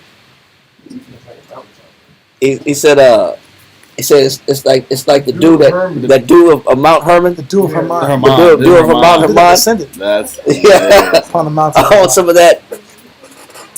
Please. Some of the dew of Hermon. Dew of Hermon.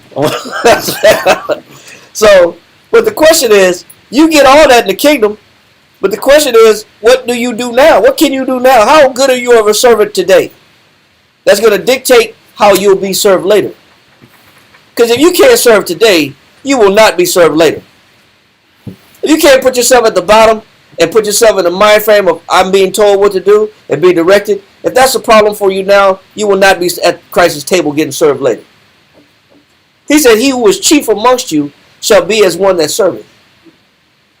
Put your mind in the right place. Our minds be out of order. Read that.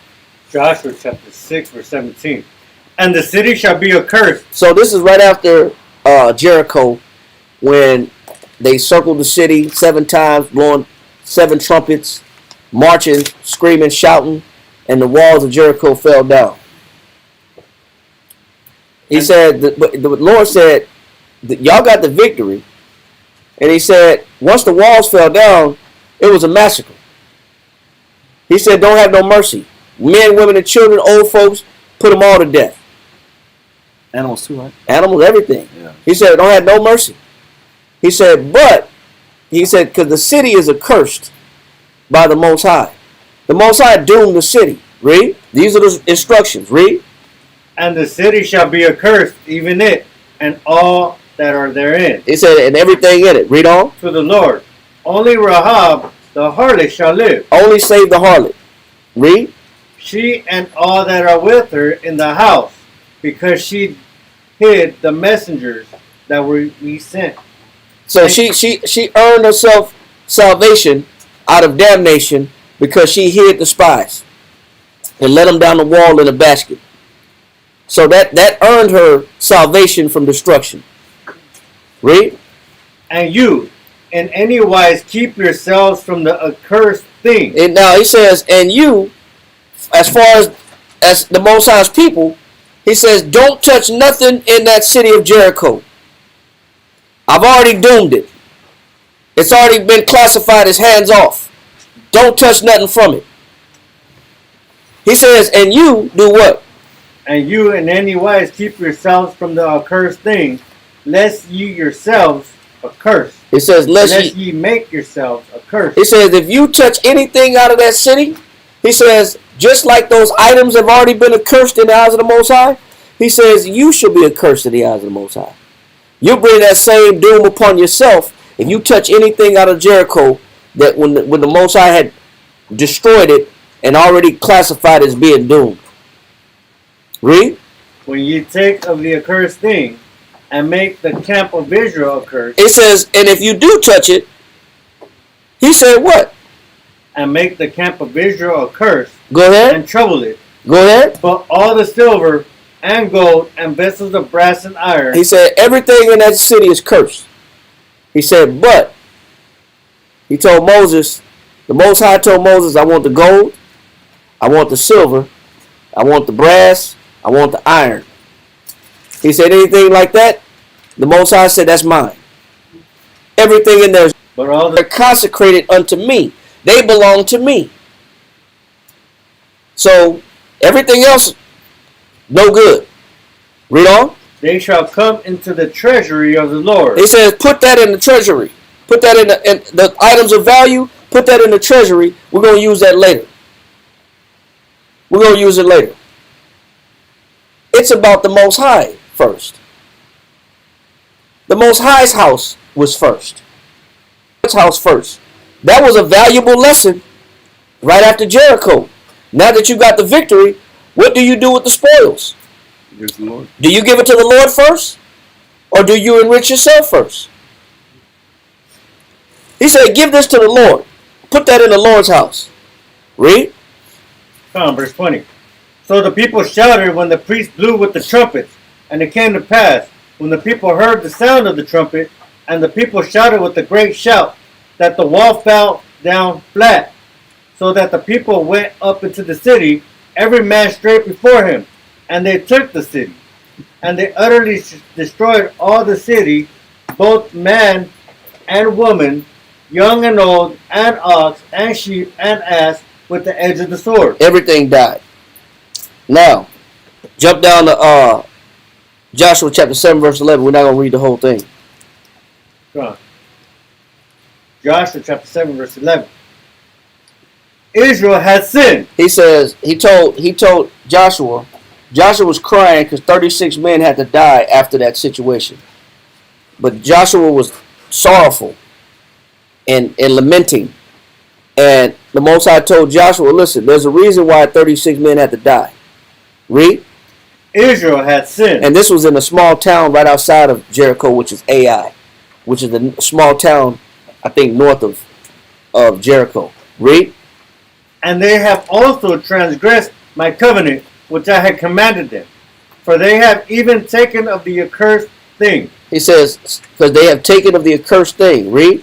And has also stolen and dissembled also that they and dissemble also, and they have put it even amongst their own stuff. Now, when you read this story, he says Israel have sinned. But when you read this story, it was actually only one man. Mm-hmm. What does that mean? Why would he say Israel have sinned, but it was only one man that stole something?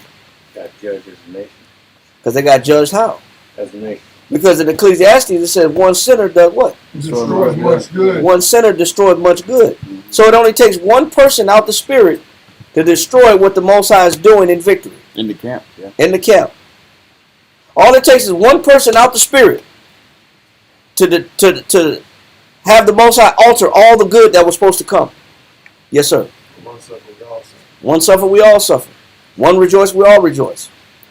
But what he's showing is the Most High looks at us as a body. All it takes is one person being out the spirit. One guy had the idea, what about me? Yeah. Most High said, put everything in my house first. Put it in the treasury first. One guy had the notion, man, we went into, we did all this fighting. Did all this killing. Yeah. Look at all this gold. And this coat's nice. Look at all this. It's that new style. It's that medium style. Like. One guy, man. Matter of fact, read on. Con. Joshua 7 and 12. Therefore, the children of Israel could not stand before their enemies. That's why that little bitty town of Ai ran them off. Read on. But turned their backs before their enemies, because they were accursed. Neither will. Did the Most High not tell us that if you touch the thing that's accursed, that you will be accursed? If you touch that which is accursed? Mm-hmm. Read on. Neither will I be with you. He said, also you lose my what? Protection. You lose my protection. You violated my commandments. Now your enemies you make yourself vulnerable to your enemies. And I'm no longer watching over you, assisting you anymore. I'm not giving you assistance anymore. He's not following. Read on. Neither will I be with you anymore, except you destroy the accursed from amongst you. You got to get rid of the accursed from amongst you. Now let's go to Josephus real quick and get the mind frame of the guy that touched the accursed thing. We're going to go to Josephus. We're going to Book 5, Chapter 1, Paragraph 9. And we're going to go to line, let me see the Josephus. Line 309. Book 5, Chapter 1, Paragraph 9.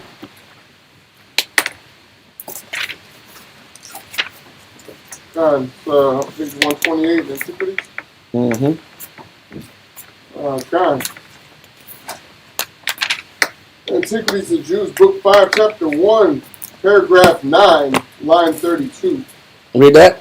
Now there was an immense quantity of silver and gold. So was Jericho full of silver and gold? Mm-hmm. God. It was. He said it was an immense quantity of silver. Quantity. It was a lot of silver and gold in Jericho. Read. And beside those of brass also, that was heaped together out of the city when it was taken. Go ahead. No one transgressing the decree. Nobody. No. Out of all the things they collected, all the silver and the brass and the iron and the gold, everybody brought it to one pile, and they all piled it together because the Most High already said that's going to the treasury. Everybody found out of the whole city of Jericho, whatever they found that had value, they put it in a pile. Read on. Nor purloining It says nor purloining. Get the definition of purloin. Purloin. Purloin. Purloin. Con. Literally, to take or to carry away for oneself. It says nobody took or carried away for oneself. Nobody thought about who? Himself. Nobody thought about themselves. Out of all that silver and gold that was found in Jericho when the walls came down, nobody said, damn, I got to get a little bit. Just a bracelet, a watch. Let me get a ring, a toe ring, an earring, a necklace. Let me get a nose ring. Let me get something. Something for my wife. Yeah, something for my wife. He ain't going to need them shoes no more. The shoes on the level. All gold, everything. But the feeling that you get when you got something like that, you know it's free. Ain't nobody on it. It's mine. Yeah. I found. He said he was thinking what? And thinking it a very hard case. He was having trouble, Man, letting that idea go that he couldn't get nothing. they ain't gonna miss this. Yeah, he's having a hard time not taking it. He's struggling with himself. Man, we've been working, we've been marching around this city 7 times. We earned this. Man. Read. That what spoils he by running some hazard. He said, I put my life on the line for this. I jeopardized my life for this. I could have died today. Yeah. I could have died today in this battle. I gave everything up for this. And watch your finger. Watch the baby fingers. He said, look at the hazard, the jeopardy I put myself in to get this. Read on. That what spoils he by running some hazard had found. He must give away. He said he had a hard time with the idea that I almost died for this and I can't get nothing out of this. Look at how exhausted, I depleted myself for this. Just to come in the city and not get nothing? This man was tussling and struggling with the idea that I did all this work and I can't get nothing from it. And look what I found. Look what I got. It was meant for me. Otherwise, I wouldn't have found it. The Spirit led me to this gold garment. You have to understand what people tell themselves when they're in the spirit of wanting something for themselves and going for self. They tell themselves they earned it. They tell themselves they deserve it. They tell themselves they worked hard for it. They're convincing themselves to disobey. I don't agree with this. I don't agree with how this is being done. Whose idea is this to not take nothing from here? That wasn't my idea. I didn't sign up for this. This is the mind frame of people that play with those thoughts of not doing their job for Christ. They got to convince themselves that I got to swing and steer the leverage to the scale, tip the scale a little bit in my favor. Just a little bit in my favor. Can't nothing go my way? It's always got to be about giving it up? I can't get nothing. I can't get no benefits? That's what people do. If you're looking at the side of somebody that don't agree with what the Most High is telling them to do, they're going to justify whatever case they're going to come up with in their mind to say, I deserve something. Didn't that spirit hit Peter? Lord, we've sold everything. We've forsaken everything and followed you. What should we get? Don't that idea hit everybody? What about me? I get a little something. Read on. He must give away. I gotta give this away. Read on. And offer it to the Most High. Damn, I'm in a pickle. I'm in a bad spot between the rock and the hard place, man. The little bit I stumbled across. I'm sure I'm not alone. I'm sure I'm not the only one that's thinking this way. So people tell themselves, I'm sure I'm not the only one that want a little something, that feel like they worked hard. Read on. And offer it to the Most High, who stood in no need of it. He said, God ain't going to wear it. God don't wear this garment. It don't even fit him. God made all the gold. He don't like gold like that. He got plenty of it. God don't need it. Read on. While he that wanted it must go without it. And he says, God don't even want it, and the one that you mean to tell me I gotta throw it all away? No, man, I don't agree with this. I put my life on him. While he that wanted it must go without it, made a deep ditch in his own tent. So he said, the hell with this idea of giving it to home with me. I'm sneaking this to the house. Went home, took a shovel, dug a big old hole in his tent. Dug a big old hole in his tent. Dropped that garment down in there, dropped that gold down in there. Read on. Put down in there, drop that gold down in there. Read on. And laid them up therein, as supposing he should not only be concealed from his fellow soldiers, but from the Most High himself also. So he said, man, ain't nobody gonna know. Not even the Most High. Now go back and finish Joshua chapter 7, verse 15. Joshua chapter 7, verse 15. And it shall be that he that is taken with the accursed thing shall be burnt with fire. Now why would the Most High have such a hard determination for a guy that feels like he earns a little something? He should give a little something. He should get a little something. Why would the Most High have that large of a judgment, strong of a judgment, that you got to burn this guy alive with fire? You got to smoke this guy literally. You got to set this guy on fire. Why would the Most High's judgment be so strong against a guy that felt like he worked hard enough to deserve a little something? Yes, sir. If you don't, you really that mindset can spread where it will lead people to want to serve themselves more than the Most High, and taking away the affections that the Most High that they have for the Most High, literally getting in between their relationship. Yep. This man initially wanted to give for the Most High to gain his pleasure, but now you perverted their mind and want to give more to themselves and forget the Most High. Yep. Now what you do is in what is that? Titus chapter 2 verse 6, or 2 Timothy chapter 2. Let me think for a minute. 2 Timothy chapter 2 verse 6. No, he said men of corrupt minds.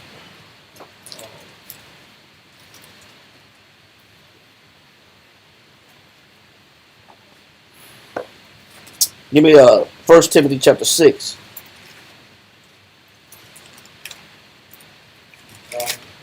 Yeah, verse 5.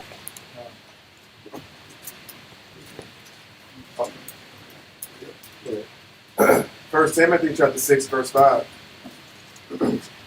Perverse disputings of men of corrupt minds. It said, what would this man? Achan had a corrupt mind because he was arguing with himself about why he should have it. He said, perverse disputings of men with corrupt minds. Read. And destitute of the truth. Go ahead. Supposing that gain is godliness. Supposing that what? Supposing that gain is godliness. They are very far from the truth. Anybody thinks that if the Most High wants me to gain, because that equates godliness, and I earned it, I deserve it, and this is my reward, when Christ already explained that our rewards come later, that the benefits of our service don't come right now on this earth, but it comes, we will be served later in the kingdom. He said, but if anybody's got the other mind frame, where they feel like, you know what, God is about me getting gain, and gain equates my godliness. The more godly I am, the more I should have. Read on. Supposing that gain is godliness. Go ahead. From such, withdraw thyself. It said you got to get away from this individual. You got to remove your presence from this individual, because that is the wrong influence. That's why the Most High has to say, you know what, burn this guy alive with fire. This guy has the wrong mind frame. His mind is corrupt. Because this is the definition of that economic parasite.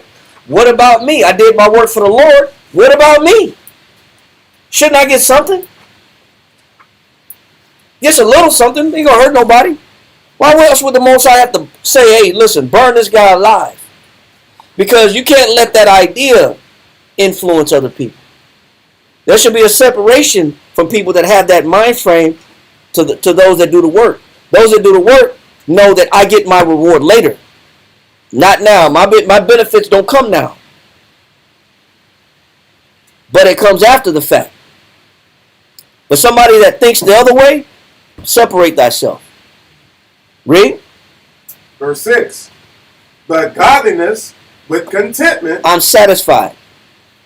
You know what? The more I ain't got the gold garment that's made embroidered in all gold with gold linen embroidery. I ain't got the 200 shekel silver. I mean gold piece of gold that's heavy. I'm good where I'm at. I have a quick come up that I want. Yeah. I want to hit it lit. But I'm good. I'm satisfied where I'm at with the Lord. He says, but godliness with contentment is what? Is great gain. That's the better mind frame to have. I'm good. I'm not missing anything. I'm okay where I'm at. So, finish Joshua chapter 7, verse 15. Joshua 7 and 15. And it shall be that he that is taken with the accursed thing shall be burnt with fire, he and all that he hath, because he hath transgressed the covenant of the Lord. Because he hath wronged. He said he transgressed the covenant of the Lord, right? He knew what he was supposed to do. He knew what he was supposed to touch and not touch. Chapter 2 and read verse 7. Kind of jump down a little bit. We're going to speed this up a little bit. Give me Titus chapter 2 verse 7. And give me Amos chapter 5. Somebody else give me Amos chapter 5 verse 10. Another brother give me Proverbs chapter 8 verse 7. Titus chapter 2 and verse 7. Titus chapter 2, we'll start at verse 7. Amos 5 and 10. Amos 5 and 10, and then Proverbs 18 and 7. 18 and 7. 18 and 7. God, Titus chapter 2 and verse 7. In all things, showing thyself a pattern of good works. It says we're supposed to be showing a pattern of what? Good works. That's what we're supposed to be reflecting. Read. In doctrine. It says in teaching. Go ahead. Showing uncorruptness. And that means that I can't be corrupted by my lust. I can't let my own lust corrupt me. Because my own lust can be a distraction. My own lust could be my downfall. Me pushing for what I want could put me out the spirit and cause the whole camp to be cursed. Me trying to push my way. Read on. Gravity. It says that's why I'm gravity is somebody that's leveled. I'm also serious. Read. Sincerity. Go ahead, I'm honest. Read on. Sound speech. Read. That cannot be condemned. Read on. That he that is of the contrary part. So, because I'm still on display in front of the Gentiles. Read on. May be ashamed. And if anybody got something evil to say against me, they should be embarrassed and ashamed. Because I don't reflect their negative ideas about me. Read on.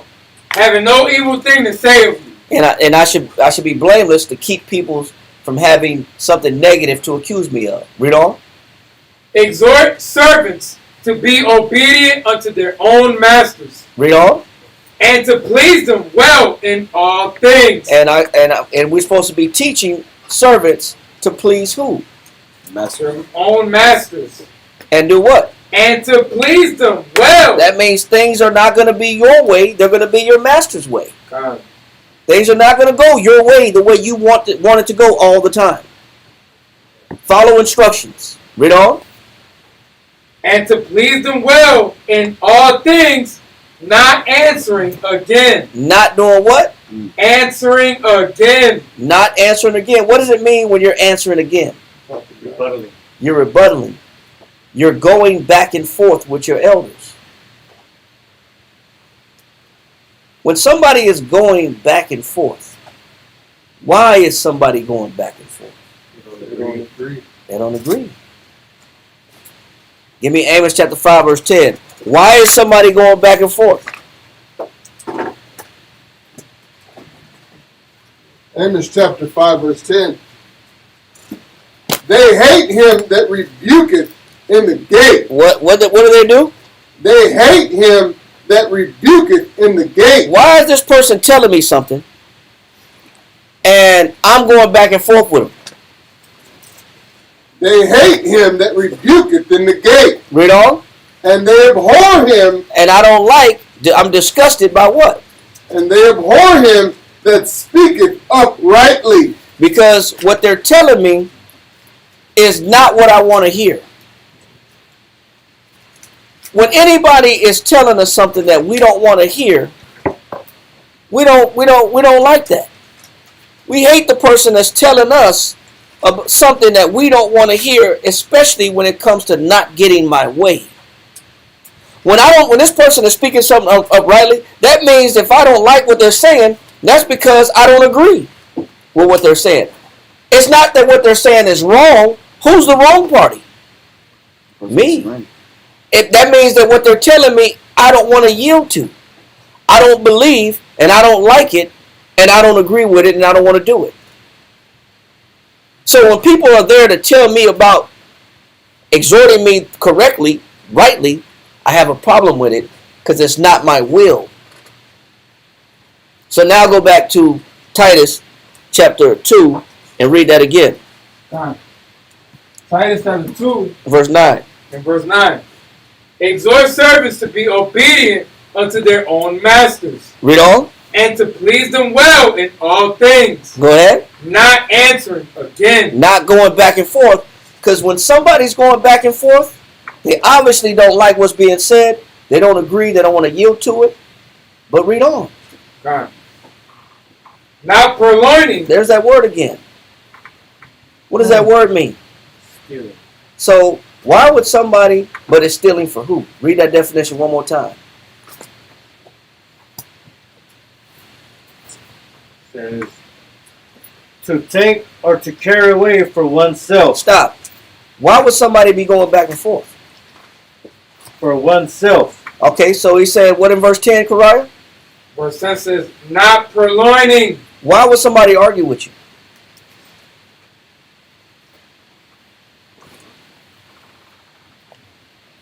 Carry away for oneself. They're trying to carry the conversation, to sway the conversation towards who? Themselves. Themselves. See, when people argue with you, they're stealing the focus towards them. That's why people argue. That's why people debate. That's why people disagree. They're stealing. But what they're stealing is the will that needs to be done and executed. Instead of giving up the will and giving it to the person that they should be following, what they're doing is they're swaying the whole purpose and intention, the focus, the instruction, the desired direction. They're taking it to go their way. This is why people argue. It's actually a form of stealing. Because they're stealing away what should be done, and that's what they should be obedient to what they want done, which is their direction. This is still a thief. A person that debate with you, a person that argue with you all damn day is still a thief. But they're not just stealing material. They're stealing direction. They're not just stealing items that's tangible. They're stealing focus. They're stealing position. They're stealing trajectory. They're stealing the job. But finish that again. Verse 10. Verse 10. It says, not purloining, but showing all good fidelity. You know what fidelity is? Fidelity is faithfulness. That means you could trust that this person is going to do what you tell them to do. But if they argue and going back and forth, they're trying to steal something from you. They're not showing good fidelity. Fidelity is the ability to be faithful. You know, when the Most High told Moses or Joshua and Jericho, listen, don't touch nothing. Everything that you find is for the treasury. That's for me. Give it to the priest. Bring it to the treasury. One guy don't agree. One guy said, "No, man, I don't agree with this, man. I don't see why we got to put this to waste. This is too good to go to waste.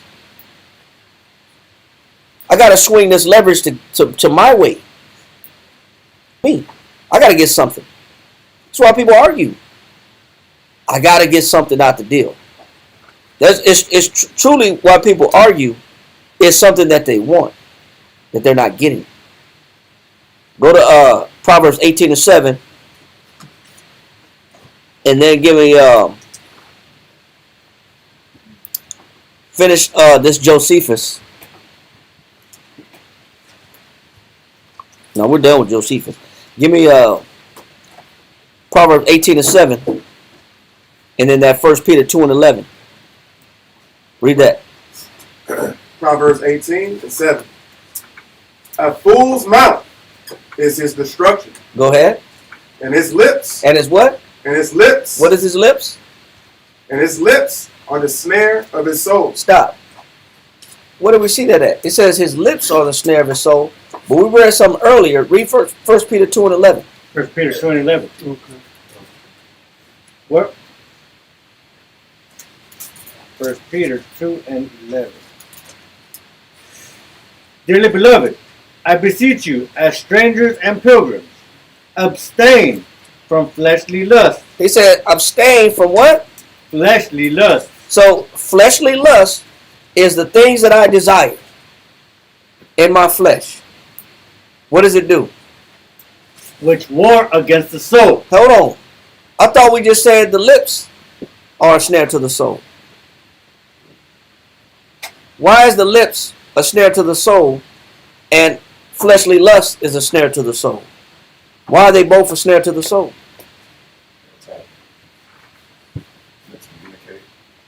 The lips just communicate the desire. But the desire is the same. So whether I steal something because I want something so bad, or whether I argue because I want something so bad, what's the difference? They're both the same. Yes, sir. You don't have to speak what you think out loud. You can just, think in your mind. Talk to yourself in your mind. Like, I don't know if Achan spoke out loud, but, he's talking to himself. He's talking to himself. But whether I desire it and act out on it, or whether I'm arguing to get it, I still want my way. It's still about because all the person that's speaking is just saying it out loud what it is they want. So if I'm arguing with a brother going back and forth, the question I should be asking is, what does this person want? Because obviously it's not my will that they want. Because if they want my will, we wouldn't be arguing, would we? So obviously it's not my will that they want. So the question I should ask myself is, well, for one, they're verbally stealing. They're stealing will and direction. So I got to ask myself when I'm arguing with somebody, let me stop for a minute. What are we arguing about? Then obviously you're not submitting to what I'm saying. You don't agree with what I'm saying. So let's go ahead and ask you, what do you really want? Because if you know what people really want, you could stop the argument right there and say, okay, let me give you what you want, or let's get to the real problem and the basis of the argument. What is the basis of the argument? Do you agree with what I'm saying? Obviously not. So what do you want to do that you're not submitting to what I want you to do and what I'm suggesting that you should do? Because at this point in time, like the scripture said, if they're answering back again, they're prolonging. You're still trying to get things swayed your way. But you got to understand the spirit behind people that argue and what it is that they're doing spiritually. They're not submitting. They don't agree. Just like Achan couldn't submit and didn't agree. That's why the Most High said, man, you got to burn this guy alive, man. The judgment had to be strong for a mind that don't agree. They got these thoughts that are based upon his lust. I'm still driven by my lust. Some people just are bold enough to say it. Some people don't say it but do it. But I still want something my way. Now go back to finish that in Joshua chapter 7 verse 15. Joshua 7:15. And it shall be that he that is taken with the accursed thing shall be burnt with fire, he and all that he had, because he hath transgressed the covenant of the Lord, because he hath wrought folly in Israel. There's multiple ways of bringing about folly in Israel. When you're going back and forth with people that's giving you instructions and not putting yourself in the position of a servant, you're bringing folly in Israel. You bring it because you're showing I don't have to agree. I don't have to agree with you. But Christ said if you're going to be chief in the kingdom, you got to be a servant. You got to yield over your will. You got to submit. But what our people do is we want something out of the deal when we're supposed to be submitting instead. It's backwards. It's backwards. And that's why we got to recalibrate what it is that's important. This is why when David was chosen, I'm going to read this and we're going to end class. When David was chosen, David had the right mentality of what it means to be in a position of a leader. He had the right mentality. Why don't you read this for me, David, real quick.